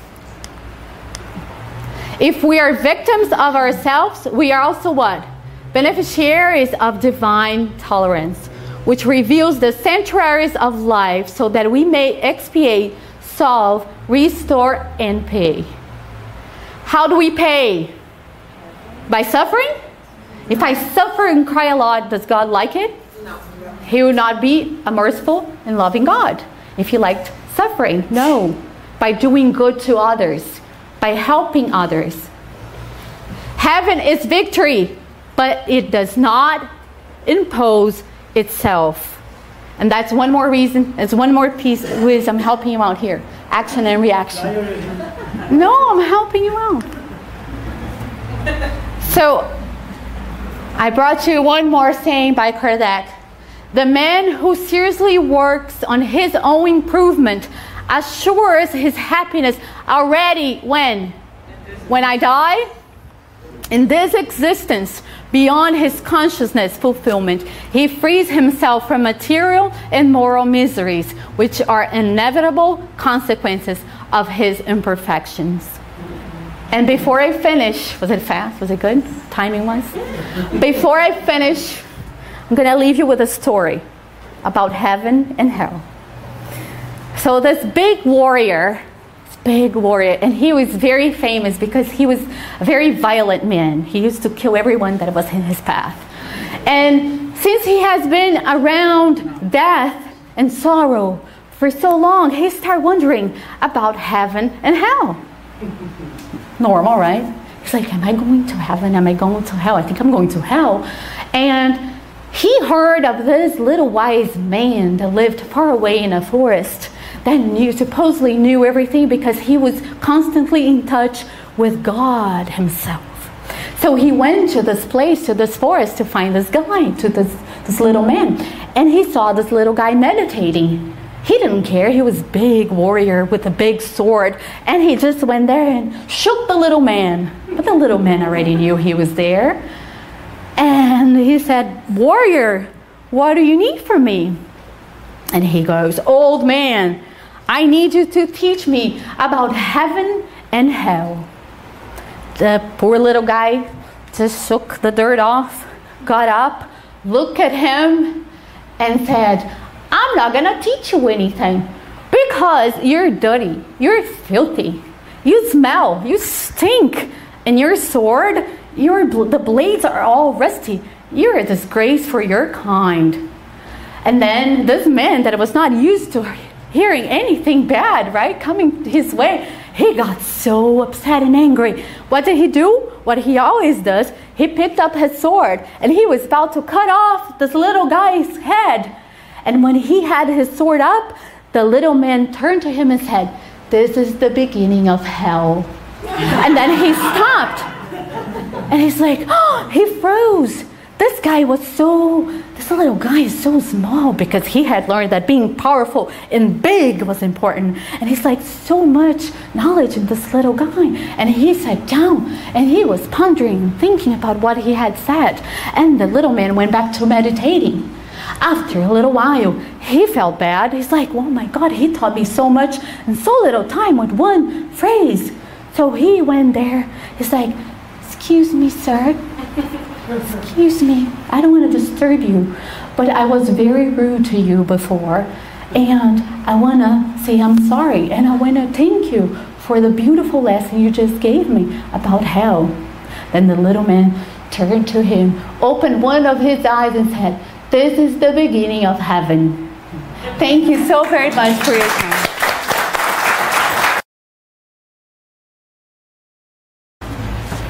Okay, what we want to do now is just take some cases that are presented to us in the book Heaven and Hell.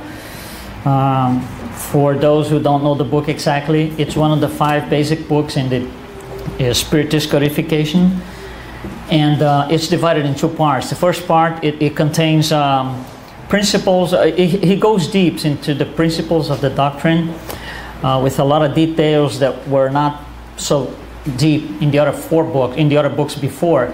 And the second part is just a collection of mediumistic sessions that he transcribes, so we can, obviously study them and see what they say and extract some information from it. In this second part, from this second part, we took 2 cases, 2 examples that we're going to speak here today. One of them is a spirit that goes by the name Madame Foulon, and the second is Benoit. There are 2 different cases, completely different. One is a happy spirit, one is a troubled spirit. So let's see what happens. And these are mediumistic transcriptions of mediumistic sessions after they died. So the first one, Madame Foulon. Kardec, before he goes into the transcription, he gives us a brief idea of what the personality was when incarnate, so we can relate to what happened after the spirit died. So this person here was a miniature painter, and she made a living out of it, and she was very, very good. But with the time, with such a detailed work, she lost her eye. Little by little, she got to the point to be blind. So obviously it's a very difficult situation, because you have to adapt. At one point in life, you have to start doing something else to maintain yourself. So it was really difficult for her. And these are some of the things about this person that are told to us before we get into the actual communication. Okay, it's a great character. Kardec actually talks about this person, and they know the person. He was one of the people in the Spiritist Society of Paris, so they knew her, and they talk about her with the greatest words, the greatest good words. She was apparently to them as incarnate, she was a very elevated spirit, very high moral. So he uses these words. These words are not mine. These are not my conclusions from the readings. These are words in the book by Kardec. Okay, all these expressions here.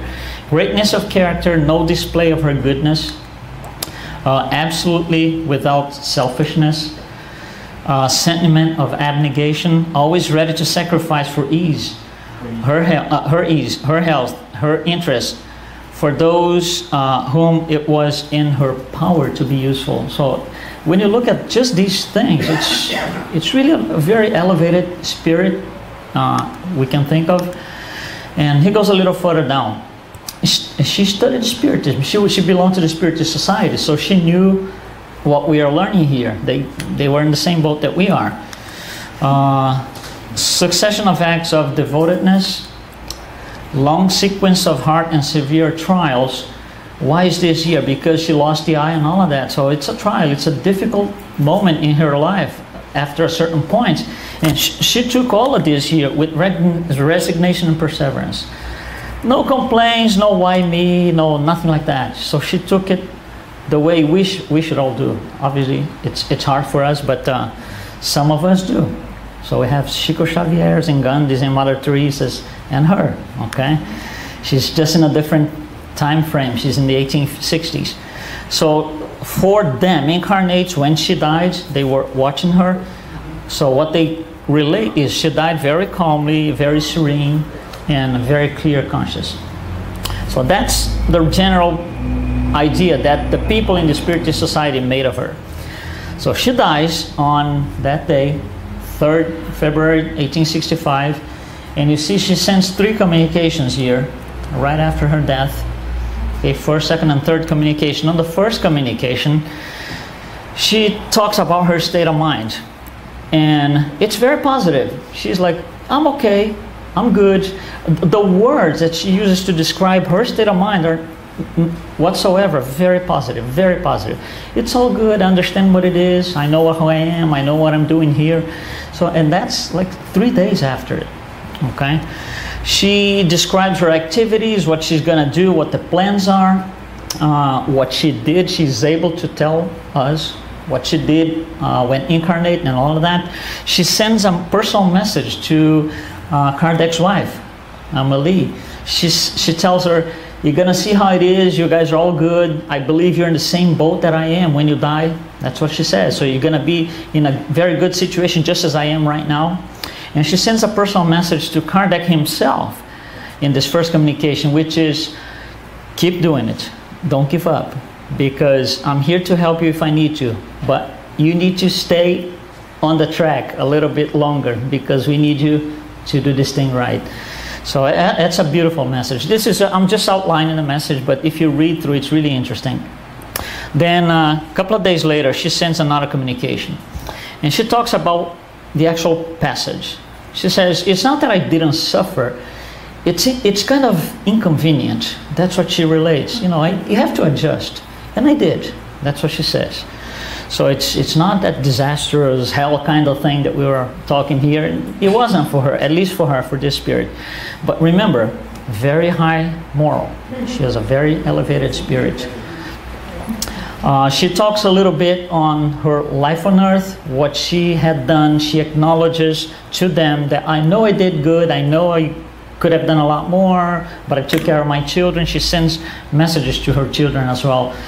And the most interesting thing is, she's no longer on earth. She moves out somewhere else. That tells us how elevated this spirit was. And then they start questioning her, a bunch of questions, saying, well, what do we have to do to get there? And then she says, you really have to be very elevated. And I can always come back to earth to keep helping and keep supporting. That's what she was telling Kardec himself. I'm going to support you, I'm going to help you. So you see, you go to a whole different level. That's a very elevated spirit. On a third communication, she says, I need to keep taking care of my children because they need my guidance as a spirit now, as a mentor, I would say.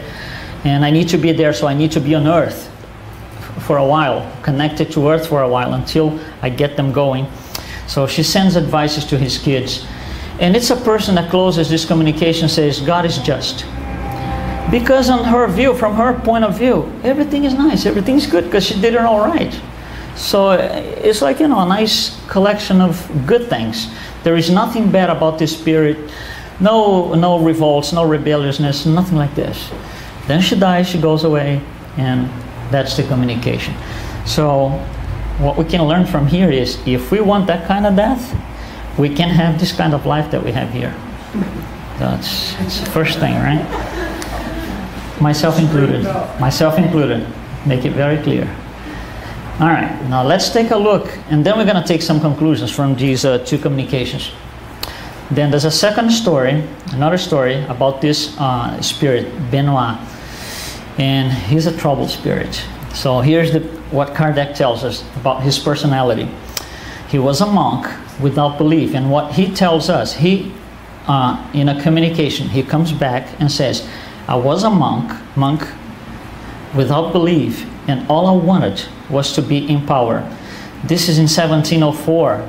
Think about the power of the church in 1704. We're not in 2010. This is 1704. 1704, if you belong to the church, oh my God, you had power. You were all the way up there.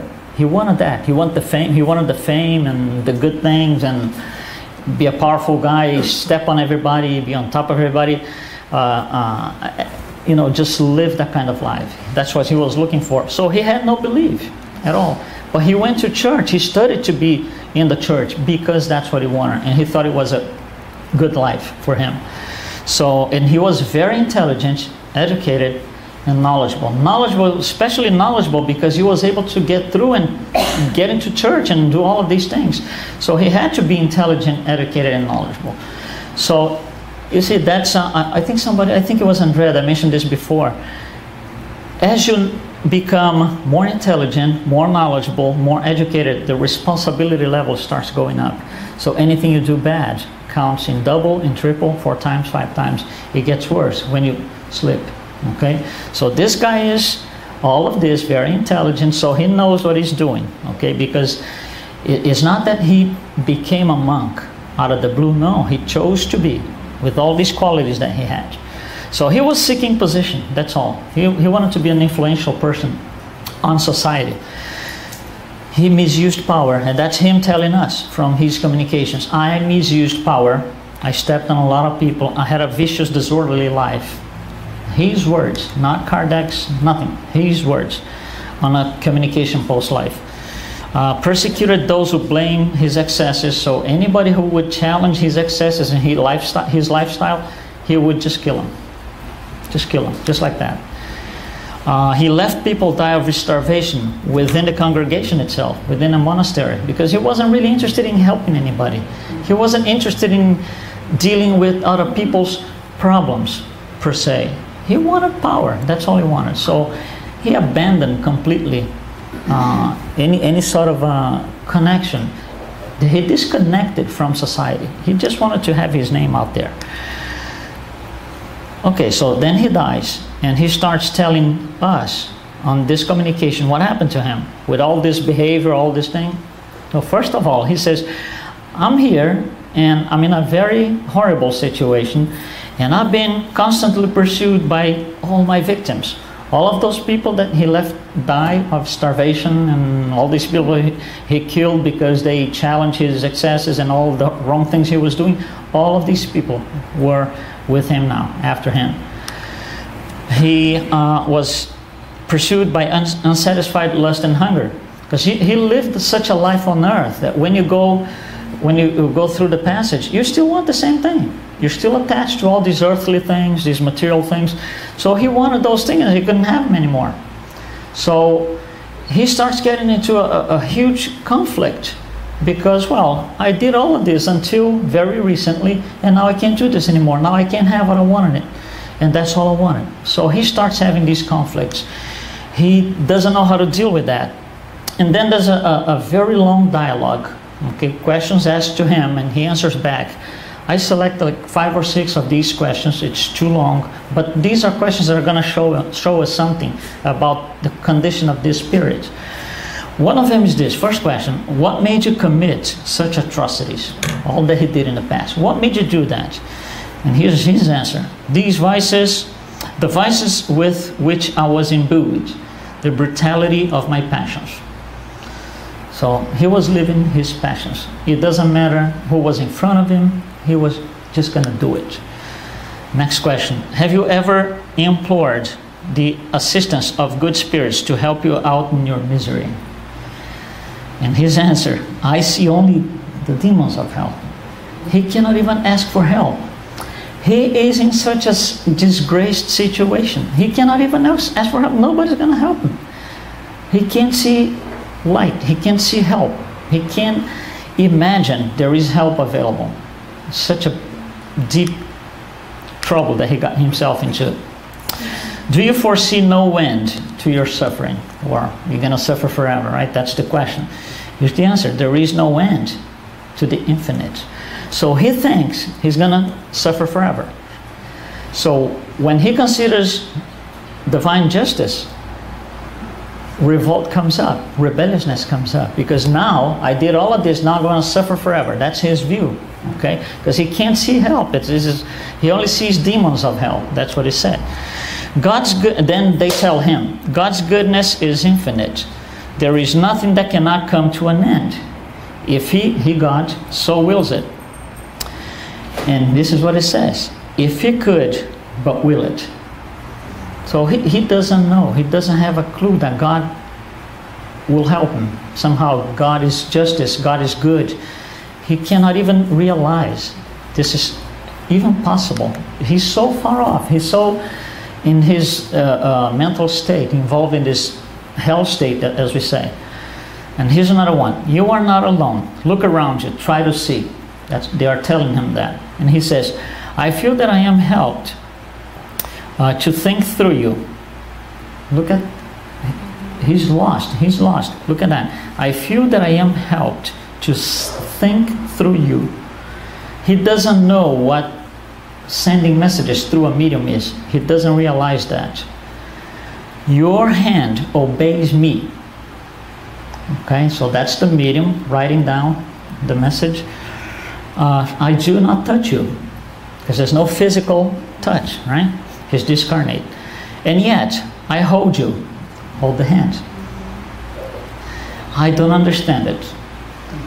So he is completely lost. The other spirit that I showed before, she had absolutely control and understanding of everything, because she was, first of all, she was a good person, high moral. Not only that, she was a spiritist before she died. So she understood all of it. This guy has no clue whatsoever of what's happening. He questions who he is right now.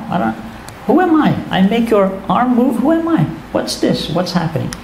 He has no idea.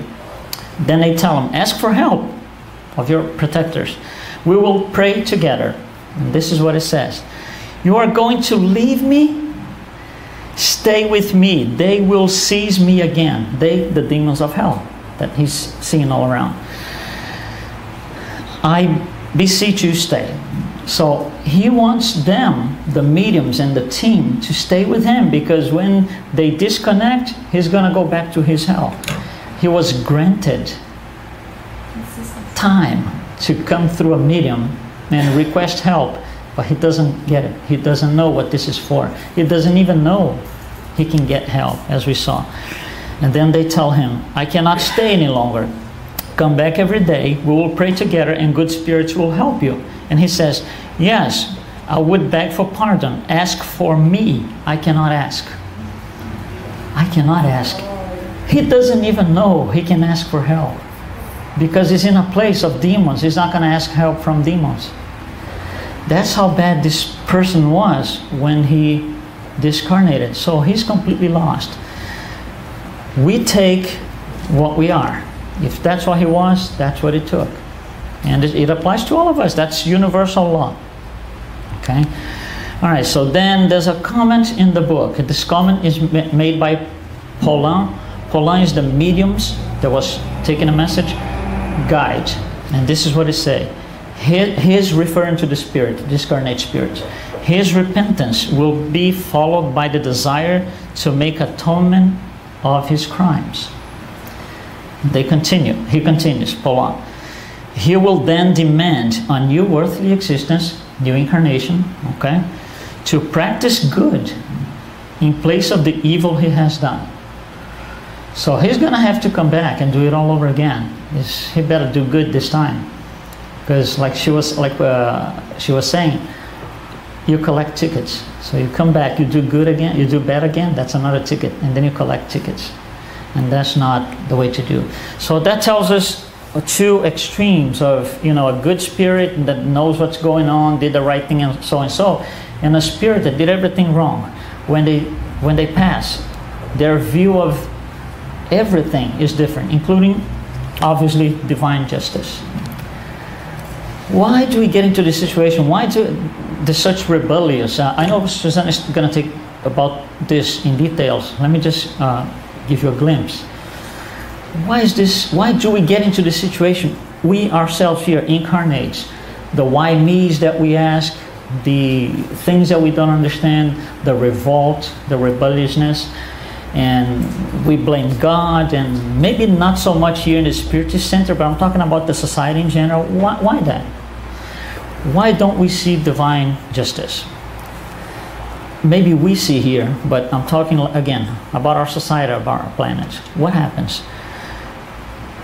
When you think about, for example, us here, incarnates, I'm the blue one, okay? And there's a lot of people living with me here. Everything that I do is action and reaction, not at the physical plane. Okay? I do something bad to somebody, it doesn't mean that the bad comes right back in. It will come not necessarily from the same person, but it will come at one point at the spiritual level. Maybe not in this lifetime, maybe on another lifetime, but it will come. So we live here based on the law of action and reaction.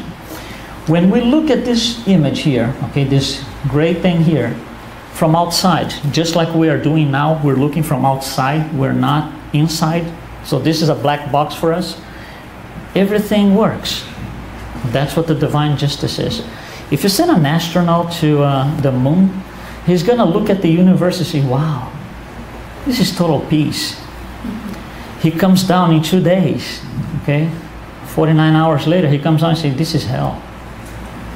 He said, that's the same thing. So when the astronaut is here on Earth, he has one view. When he's out there, he has another view. The justice, the divine justice is looking from outside the black box. That's not usually what we do here. We do something different. What we do is, when I'm going to analyze what happened to me, for example, something happened to me, I didn't like it. What happens is, I'm going to question God. So I look up and I say, you up there, listen to me, okay? I want to ask you something. When I do this, I open a new channel of communication, per se, and I forgot those people living with me. They're gone. Okay, so now the conversation is between me and him. And because the person who was next to me that I did something is not here now, whatever I did doesn't apply.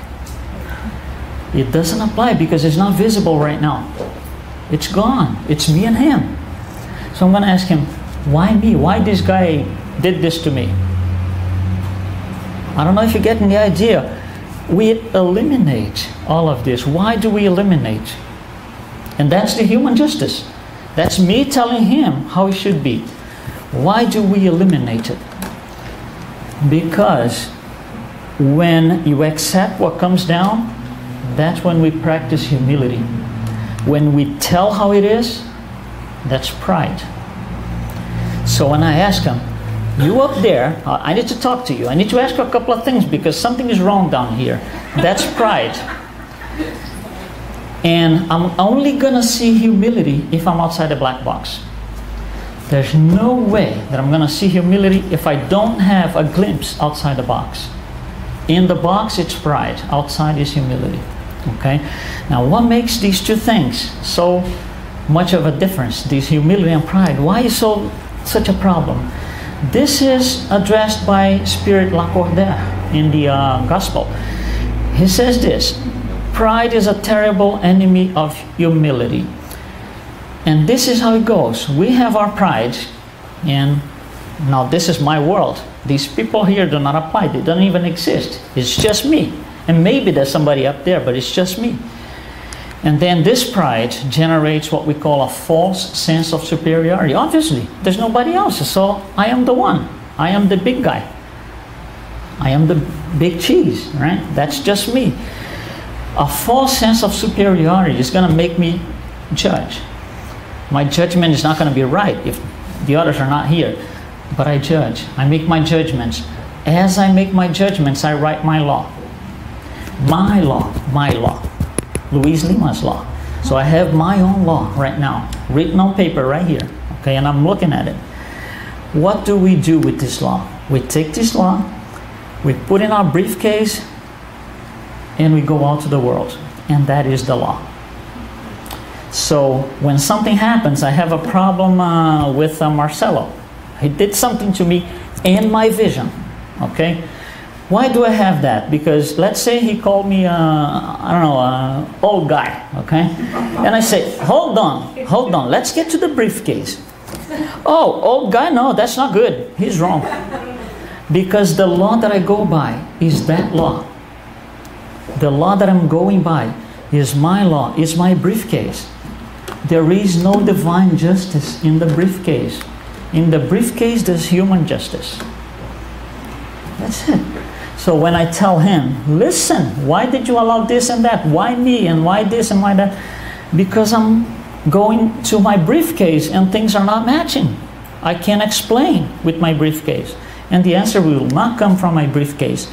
So human justice is based on revenge because I am the reference.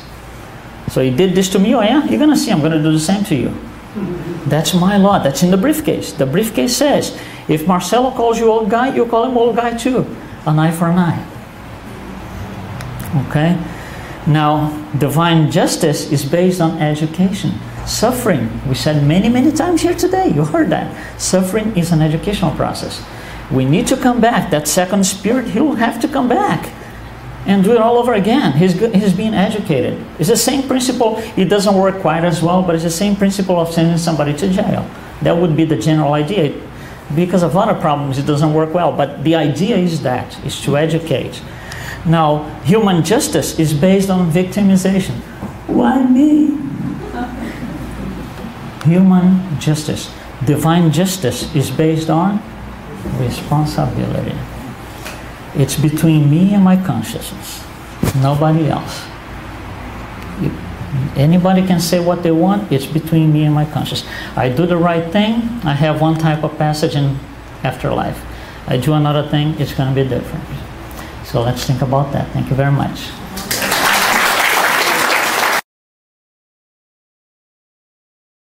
Listening to the lectures and see how things, one idea follow the other, and you will see how the end of Luis' lecture is totally the hook for everything else that I am going to say right now. And what we are going to do is try to explain the law of justice, love, and charity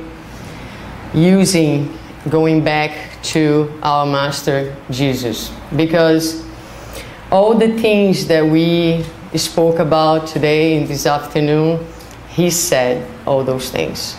And now we're coming to understand them. And so let's look at the ways in which he spoke and the lessons that he brought to us. But let's first understand that when Jesus entered the Galilee to disseminate the kingdom of heaven and its justice, he found a society that was immersed in deep contradictions.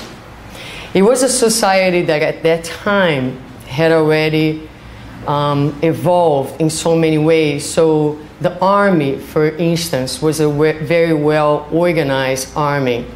The mail system was already very efficacious for that time. But on the other hand, the justice system was still comprised by a law that would stone the adulterous woman without any punishment to the man. It was a law that would accept slavery, but beyond that would also find acceptable that slaves were blind by their owners, whereas they were children, women, elderly, so they wouldn't escape. And that was an acceptable practice. It was a society and a law that saw and viewed work as something that was detrimental to social status. So all the people who were noble and who were wealthy, they never worked their entire lives. And even to the point that the education of their children was done by slaves who were educated, many times brought from Greece, to educate the children of the wealthy. And it was also a justice system that people, for very, very minor infractions, could many times be sent to an entire life in prison. Because very much like Luis was talking about, the justice, the idea of justice was very much equal to the idea of revenge. And in the midst of this revenge, there was also many shades of cruelty. And so this gives us a glimpse of the work, of the challenges. I mean, Jesus would have a huge challenge in our society. Now imagine coming to speak about justice, God's justice, in this type of society. But this is precisely what he did. He came to establish a new law. He came to leave us with new ideas and a completely different conception of what the justice should be like and should look like. He basically redefined justice for us, and we're still trying to understand the teachings that he left us. So the Spirit, Humberto de Campos, in a book not yet translated called The Good News, in chapter 14, narrates the encounter of Jesus with Nicodemus. And in this encounter, Jesus speaks to Nicodemus about the reincarnation and the justice that comes with the reincarnation process. But Nicodemus really did not understand what Jesus was telling him. And the book narrates a dialogue that comes right after this encounter between Jesus and Andrew and James, the disciples. And Andrew questions Jesus by saying, Master, since the body is the clothing of the soul, why aren't we all the same in this world? I see some beautiful young people together with disabled and crippled people. And Jesus looks at him and says, haven't I been teaching that everyone who is a reason for scandals must cry? Before we continue to the dialogue, we are going then to focus in this passage of the scandals. And let me just say that when Jesus speaks about scandals, he's fully acknowledged human frailty. He says that the scandals are necessary because in our level of evolution, we are frail. And this frailty, which comes from the ignorance, from not knowing God, from not knowing who we truly are, makes us easy prey for wrongdoings, for illusions. And so he talks about the scandals, the need for the scandals to occur, given the fact that we are in this stage of evolution of infancy, of not knowing. And so he continues to say that each soul brings within their own consciousness, in the deep of their consciousness, the hell or the heaven that they have edified in the course of their lives through the process of choices. Much was said tonight in regards to choices, to free will. I would like to say something about some of the comments that I heard. Free will and choice is not a simple process. We know that. It's not enough to say, I know and I want.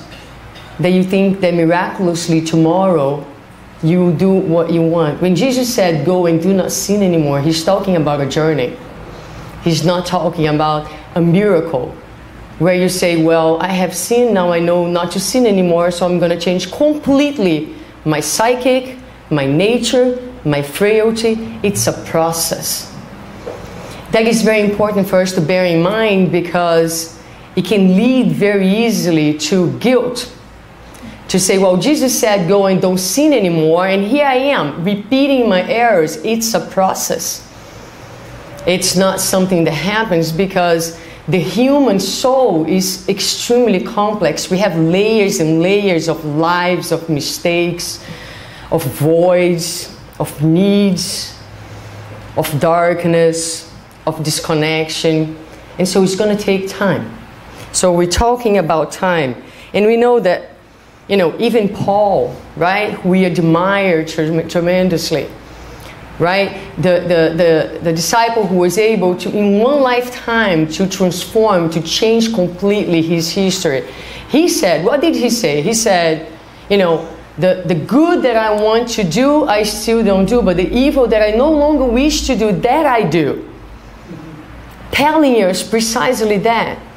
So when we say, well, it's a matter of choice, it's a matter of free will, let's bear in mind this is a process that requires compassion and mercy with ourselves and with others.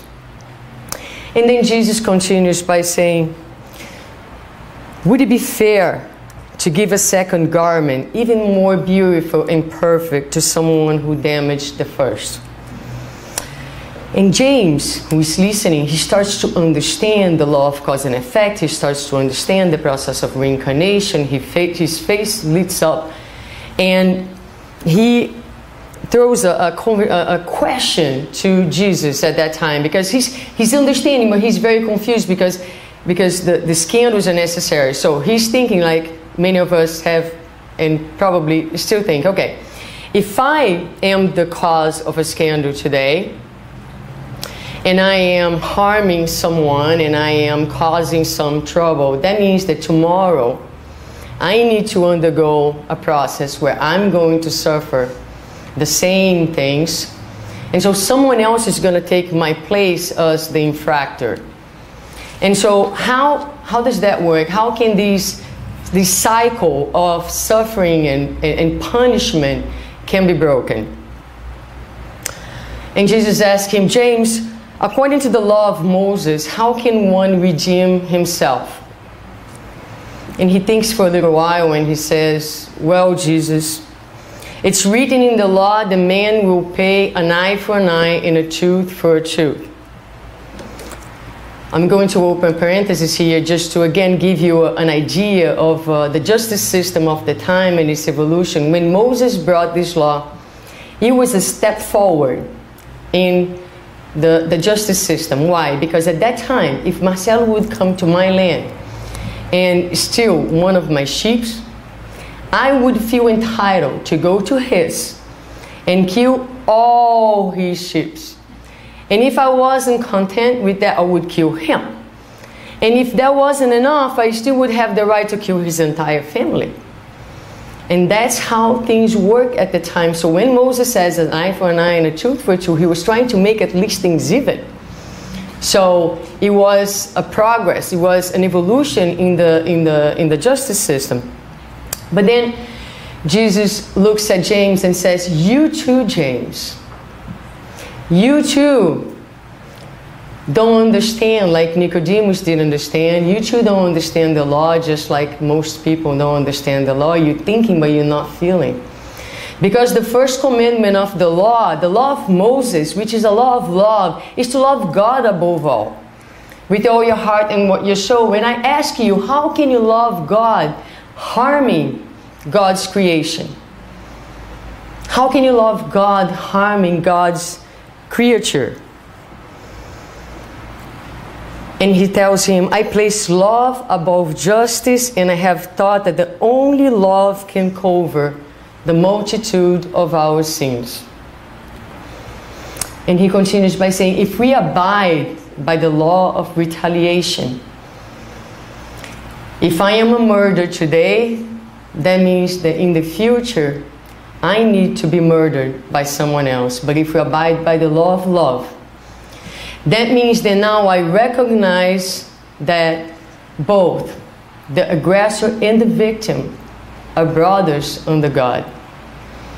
And this brotherhood and this sense of filiation, of divine filiation, is enough to shift our consciousness and to break the cycle of scandals, of violence, and of suffering.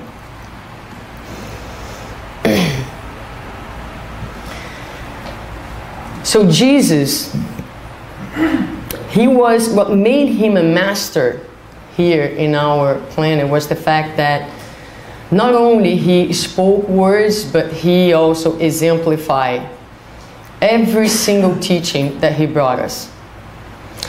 The law of Moses was a law of love, but Moses did not leave this planet with clean hands.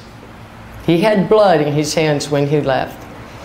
But Jesus was the Spirit that came to us and left untouchable, as pure as he came, and was able to, again, fully exemplify every single thing that he said. So we find him now in the Gethsemane, in the very well-known passage where he asked the disciples to watch over because he was going to pray. He needed to be with his Father. He knew that the time for being arrested and the final testimonies was coming. And then he realized that the disciples had fallen asleep. They weren't vigilant, and so he goes to talk to them. And while he's having the dialogue with them, Judas arrived with a crowd of people armed with swords and clubs, sent by the chief priests and the elders of the people, as we find in the New Testament. And he greets Jesus, "Greetings, Master," and kisses him, which was the signal for the soldiers to know that he was the one to be arrested. And the men stepped forward. They seized Jesus. They arrested him. And in that moment, Peter reached for his sword, drew it out, and struck Malchus, cutting off his ear. And Jesus calmly said to him, "Peter, put your sword back in place. For all who draw by the sword will die by the sword." Leaving for us back then, in this statement, the law of cause and effect that tells us that everything that we throw in the universe comes back to us at one point or another of our lives. If we are giving the universe love, we are going to receive love back. But if we are giving the universe something else is going to come back to us as well. So, like I said, he would always exemplify the things that he have taught us. So, in the previous dialogue, we find him explaining to Andrew and to James the difference, the way to break the cycle of pain and suffering by living this way of living where we carry our personal law, right, in our briefcase, of revenge, of retaliation, and seeking to love. And here he exemplifies, because while Peter drew his sword to hurt, he raised his hand to heal the hemorrhage of the man that was bleeding, showing us the way of changing things, the way of breaking again the cycle of suffering. And he could do this because he recognized in the man who was supposedly the enemy someone who was just blind, spiritually blind, someone who did not have awareness, someone who was lost, as it was said so many times here, someone that didn't deserve love, someone who needed love. And so he gives the example. While we are still reaching for our swords to defend ourselves, he showed us, look, this is what you do. You heal. You change the karma. Because karma is action, and what we have been doing is we have been building mountains of negative karma. And the way to break and to redirect our lives is to build another story with positive karmas. And this is what he comes to exemplify to us. Because if the person who offends, who hurts, who damages, would know that in a future life, he or she would be building for himself or herself a life of suffering, a life sometimes battling with cancer, battling with so many different diseases, he wouldn't do it. So we do the things that we do because we don't understand the law. Because, like was said here, sometimes we ask to reincarnate. And I'll tell you why. Because if you ever felt guilty of something here on earth, you know how painful that is. The bad news is that in the spiritual realm, outside of this body that buffers things and makes things more tolerable, guilt becomes unbearable. So when we look at all the suffering and the catastrophes and the difficulties that happen here in this planet, it is more bearable than a guilt conscious outside of the physical body. And if we can think of these as short moments that will free our souls, then it becomes even more bearable to withstand the trials. Going to the Spirit's book, the law is a law of justice, love, and charity. It's the last law of the moral laws, the third part of the Spirit's book. And it's interesting to notice this. The law of justice, love, and charity is one single law These are not three laws. The laws of justice, the law of love, and the law of charity. It's one single law. And why is it a law of justice? It's justice because it's neutral. God does not favor anyone. If someone is a brilliant musician, it's not because God said, you are my privileged favorite child, I'm going to give you this amazing talent. No. It is because that spirit in the course of lives, through his effort and dedication, gained the knowledge, acquired, earned that capacity that each one of you is able to, if you too put an effort. So the law of justice is absolutely neutral. And each one of us have exactly what we have built within our capacities in this exercise of choice, of trials and errors. That's part of our humanity. But the law is not only a law of justice. To the justice, God has added layers of mercifulness. If you look at the penal code of many countries, what happens when someone goes to prison and behaves well? What happens to the punishment? Early release. It's reduced, right? Why? Because the law assumes that that person has changed. And the role of the law is not to punish someone who has already transformed himself or herself.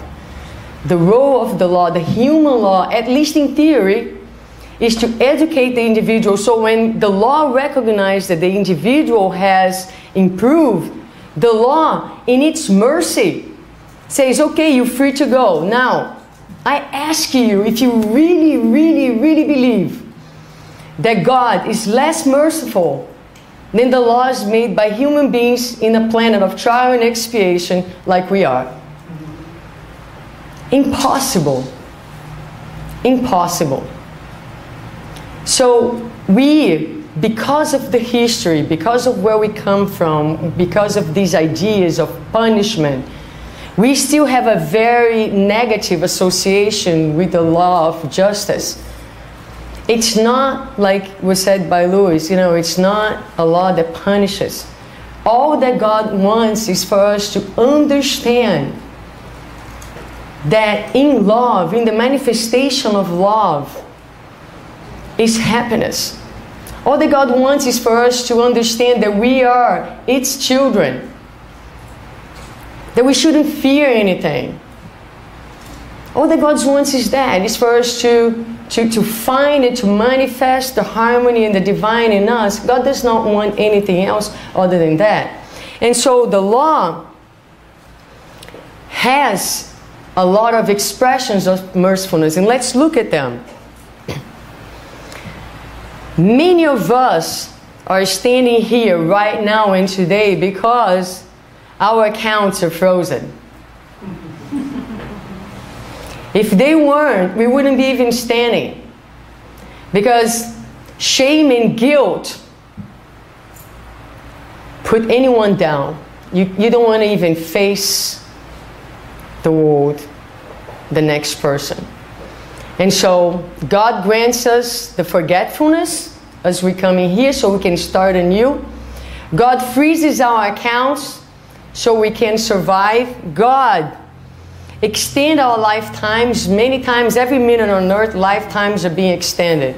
And we're going to understand that. And God provides us renewed opportunities because, He was said here at some point, suffering. Why did when we thought of this seminar and we put these topics together, why speak about suffering? Because suffering is part of our lives in this level of evolution that we are. And so it's important to understand where it comes from and what is its role in our lives. But suffering is not the main option for anyone, has never been. So what God does is this: God gives us multiple opportunities to do good. Every day, every person, every minute, God asks us, go ahead, you know, do good. Because as Jesus said, love covers the multitude of our sins. And so we are giving this opportunity to get out of ourselves and reach out for the world and do good. And the more we do good, the more we invest in love and in goodness, and that might be at the food pantry, that might be just being a little bit more patient at home, but do that with awareness. The more we do that, you know what that does? It erases some of the mistakes that we have done, because the first option is always, always for us to work, for us to do our process of enlightenment, not through pain, not through suffering, but through love and to work by being useful to our fellow human beings. That is the first option. If we would pull our statement in the universal account that we have, our debts would be so large that we probably would need like hundreds of lives just to quit, just to make it even. Forget about building a positive, right? We're talking about just even out. But that's not what God wants from us. That would be too rough. And so none of that is actually necessary. And what God will give us is like all these opportunities to practice good, to be loving in the world. It will extend sometimes when God realizes, and when I say God, I'm talking about the laws, right? So when God realizes that we are sincerely wanting to improve, a lot of times God says, okay, stay there a few more years and keep working.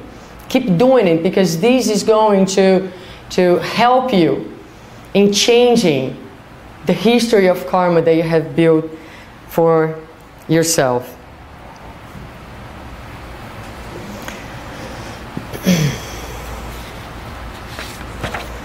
There's one aspect of the law that seems a little rough. That's called the expiation. The expiation are those trials where we endure more suffering than usual. They're very, very difficult trials. Simply stating, I'm not going to get too much into it. And in the book Divine Justice by the Spirit Emmanuel, he says something very interesting. He says that expiation is a measure of the law only for the hardened hearts. And that's a beautiful, beautiful thing, because God does not mean to send this very, very bitter medication to any one of us. But when everything else fails, when love does not happen, when our hearts are petrified and we are resistant to God's will, to the flow of life in the universe, when we resist, when we say, God, hey, there's something wrong here, right? Then suffering, this level, deeper level of suffering comes to our life. Not as a punishment, because God loves you so much that God does not leave any spirit behind. And so when everything else fails, that's the last measure. In order to awaken, in order to break these stony walls, there are a lot of times rebuilt around our own heart. So when we are undergoing a difficulty, a suffering that's very deep, we should ask ourselves the following question: what part of my heart is petrified? And we need to look at ourselves, because when we are docile and we are humble, then we bend in an act of humility, and we grow more easily, and the enlightening process happens with less suffering. So deep levels of suffering only come when God needs to break the rigidity, the stony walls that many times pride this connection, this sense of superiority that comes from a very, very frail sense of self that many of us have, and so we have to build these mega egos in order to survive. When it gets to this level of depth, that the person's so lost, sometimes that's necessary. Okay, so I just want to go over a few ideas that we talk about here that I hope you take with you from our seminar this evening. When we think about the law of justice, love, and charity, the divine justice, the justice system, we don't fully understand it because, like many of you have said, we're looking at the paw of the elephant, we're looking at the tail. We really don't have a sense because we are so restricted in our view and understanding of the law. But that at least we can live here today with these ideas that the law of justice is not a law of revenge. It's justice, it's fair, it's neutral, it's the same for every single person. That the scandals, they are necessary, they're only necessary while we are frail. They're going to come to an end. And that people do what they do, not because they're bad. No one is inherently bad. No one. When we are able to think this way, there's a significant shift because we are able to be compassionate. Because we recognize our own frailty as well. So the understanding of the scandals in this way, generating compassion and empathy so we can be more merciful towards one another. The law invites us to change the ways in which we are living. Spiritists, Christian spiritists, no more retaliation. Let it go. We tell this to the spirits in the mediumistic meetings. I tell you, incarnate ones, not yet in the lower zones. That was just a joke, right? Not yet. Don't be afraid of that. There's nothing to fear. There's nothing to fear. But what I'm telling you, you who call yourself spiritists and Christians first, no more retaliation. There is a higher justice system. Bear the humiliation if necessary. Silence your complaints, your criticism. Let it go. Let it go. If you yet can't love, pray. Pray so you have the strength to love, to forgive.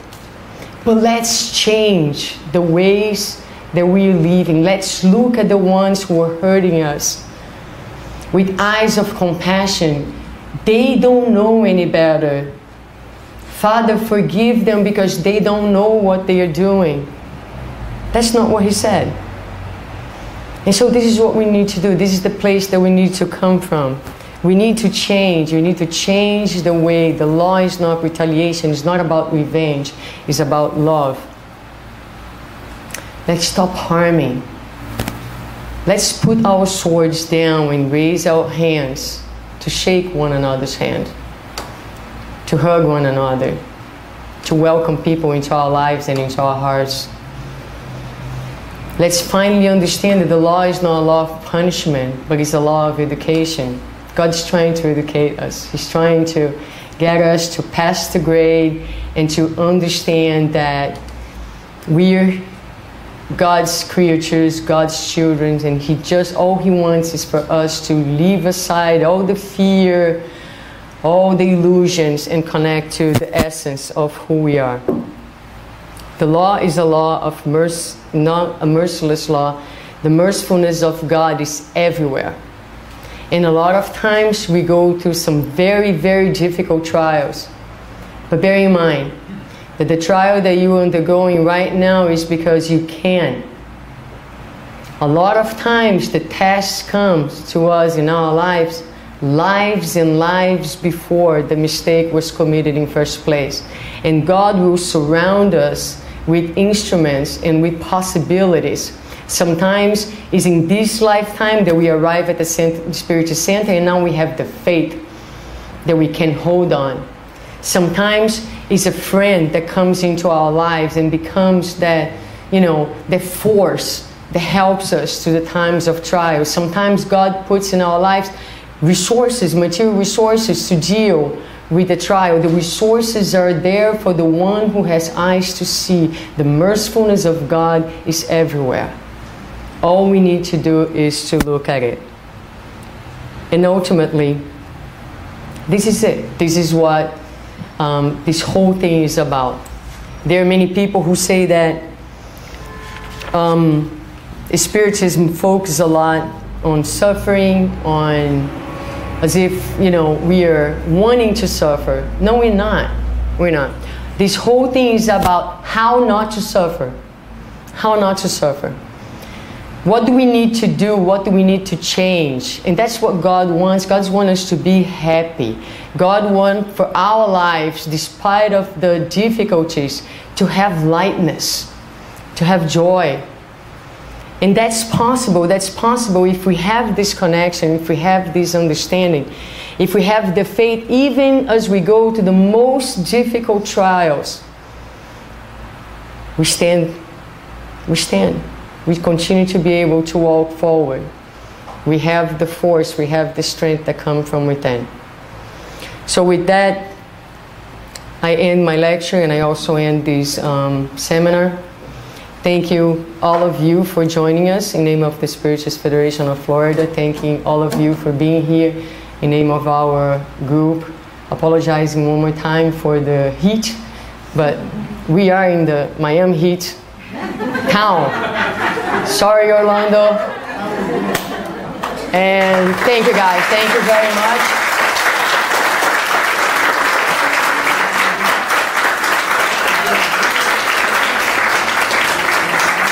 And I just hope that the seminar one more time can show all of you that this work is possible. But it's only possible, I was saying this at Bezerra de Menezes, I think. I don't know where anymore because I talk so many places, I don't know where. But I was saying somewhere that, the General Assembly. I was saying at the General Assembly that for this work to happen and for this work to really grow in the state of Florida and in the United States, it's necessary that each one of us believes in it. And it's very, very important that the head of each center, the board of directors of each center really, really believes in it, because if it doesn't come from the top, it will not happen. So it is important that each group, the directors, the board, believe in the work, invest in the work. Because, again, the greatest charity that we can do is the dissemination of Spiritism. And we cannot keep that just to ourselves. Okay, so please, let's join forces and let's do the work. Once more, thank you so much, everybody. Andréia, we're going to do a final prayer, yes. And I'm going to invite Marcelo to do it. We all can free ourselves. No one needs to change your religion. All we need to do is to love.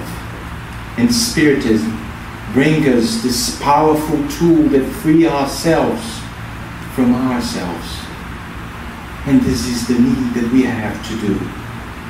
Love one another and educate yourself so you can understand the laws of nature that unite us all, bringing us peace and helping us always to achieve the lessons that our Master Jesus brought to us. Yes, we know there's a long journey to come, a long way and a pathway of obstacles that have to be done. But I know, through the shadows of my past, I will see the light in front of me. And the wisdom that comes from above is cherishing us, embracing us, helping us to achieve a higher level of awareness so we can be free of ourselves. Help us, God. Help us, Jesus. And to the good spirits that are attending this meeting, enlightening our minds and bringing us peace, and always reminding us there's always an open door to the open soul that will go towards the light to see a new horizon and to see one day God bless the pure in spirit, so they shall see God. This is an invitation that's been done through the years from the past, and now it's the time. Not the time today, if not as a miracle, as Suzana has said, but a time to start the journey, because there's a long way to go. But starting today, analyzing the behavior that we take, the actions that we make, we will see joy by the end of the road. God bless this group. God bless the Spiritist Federation of Florida, and keep us united, always united in a collaboration progress, because we are pieces of this puzzle that God calls love. Thank you so much, and so be it.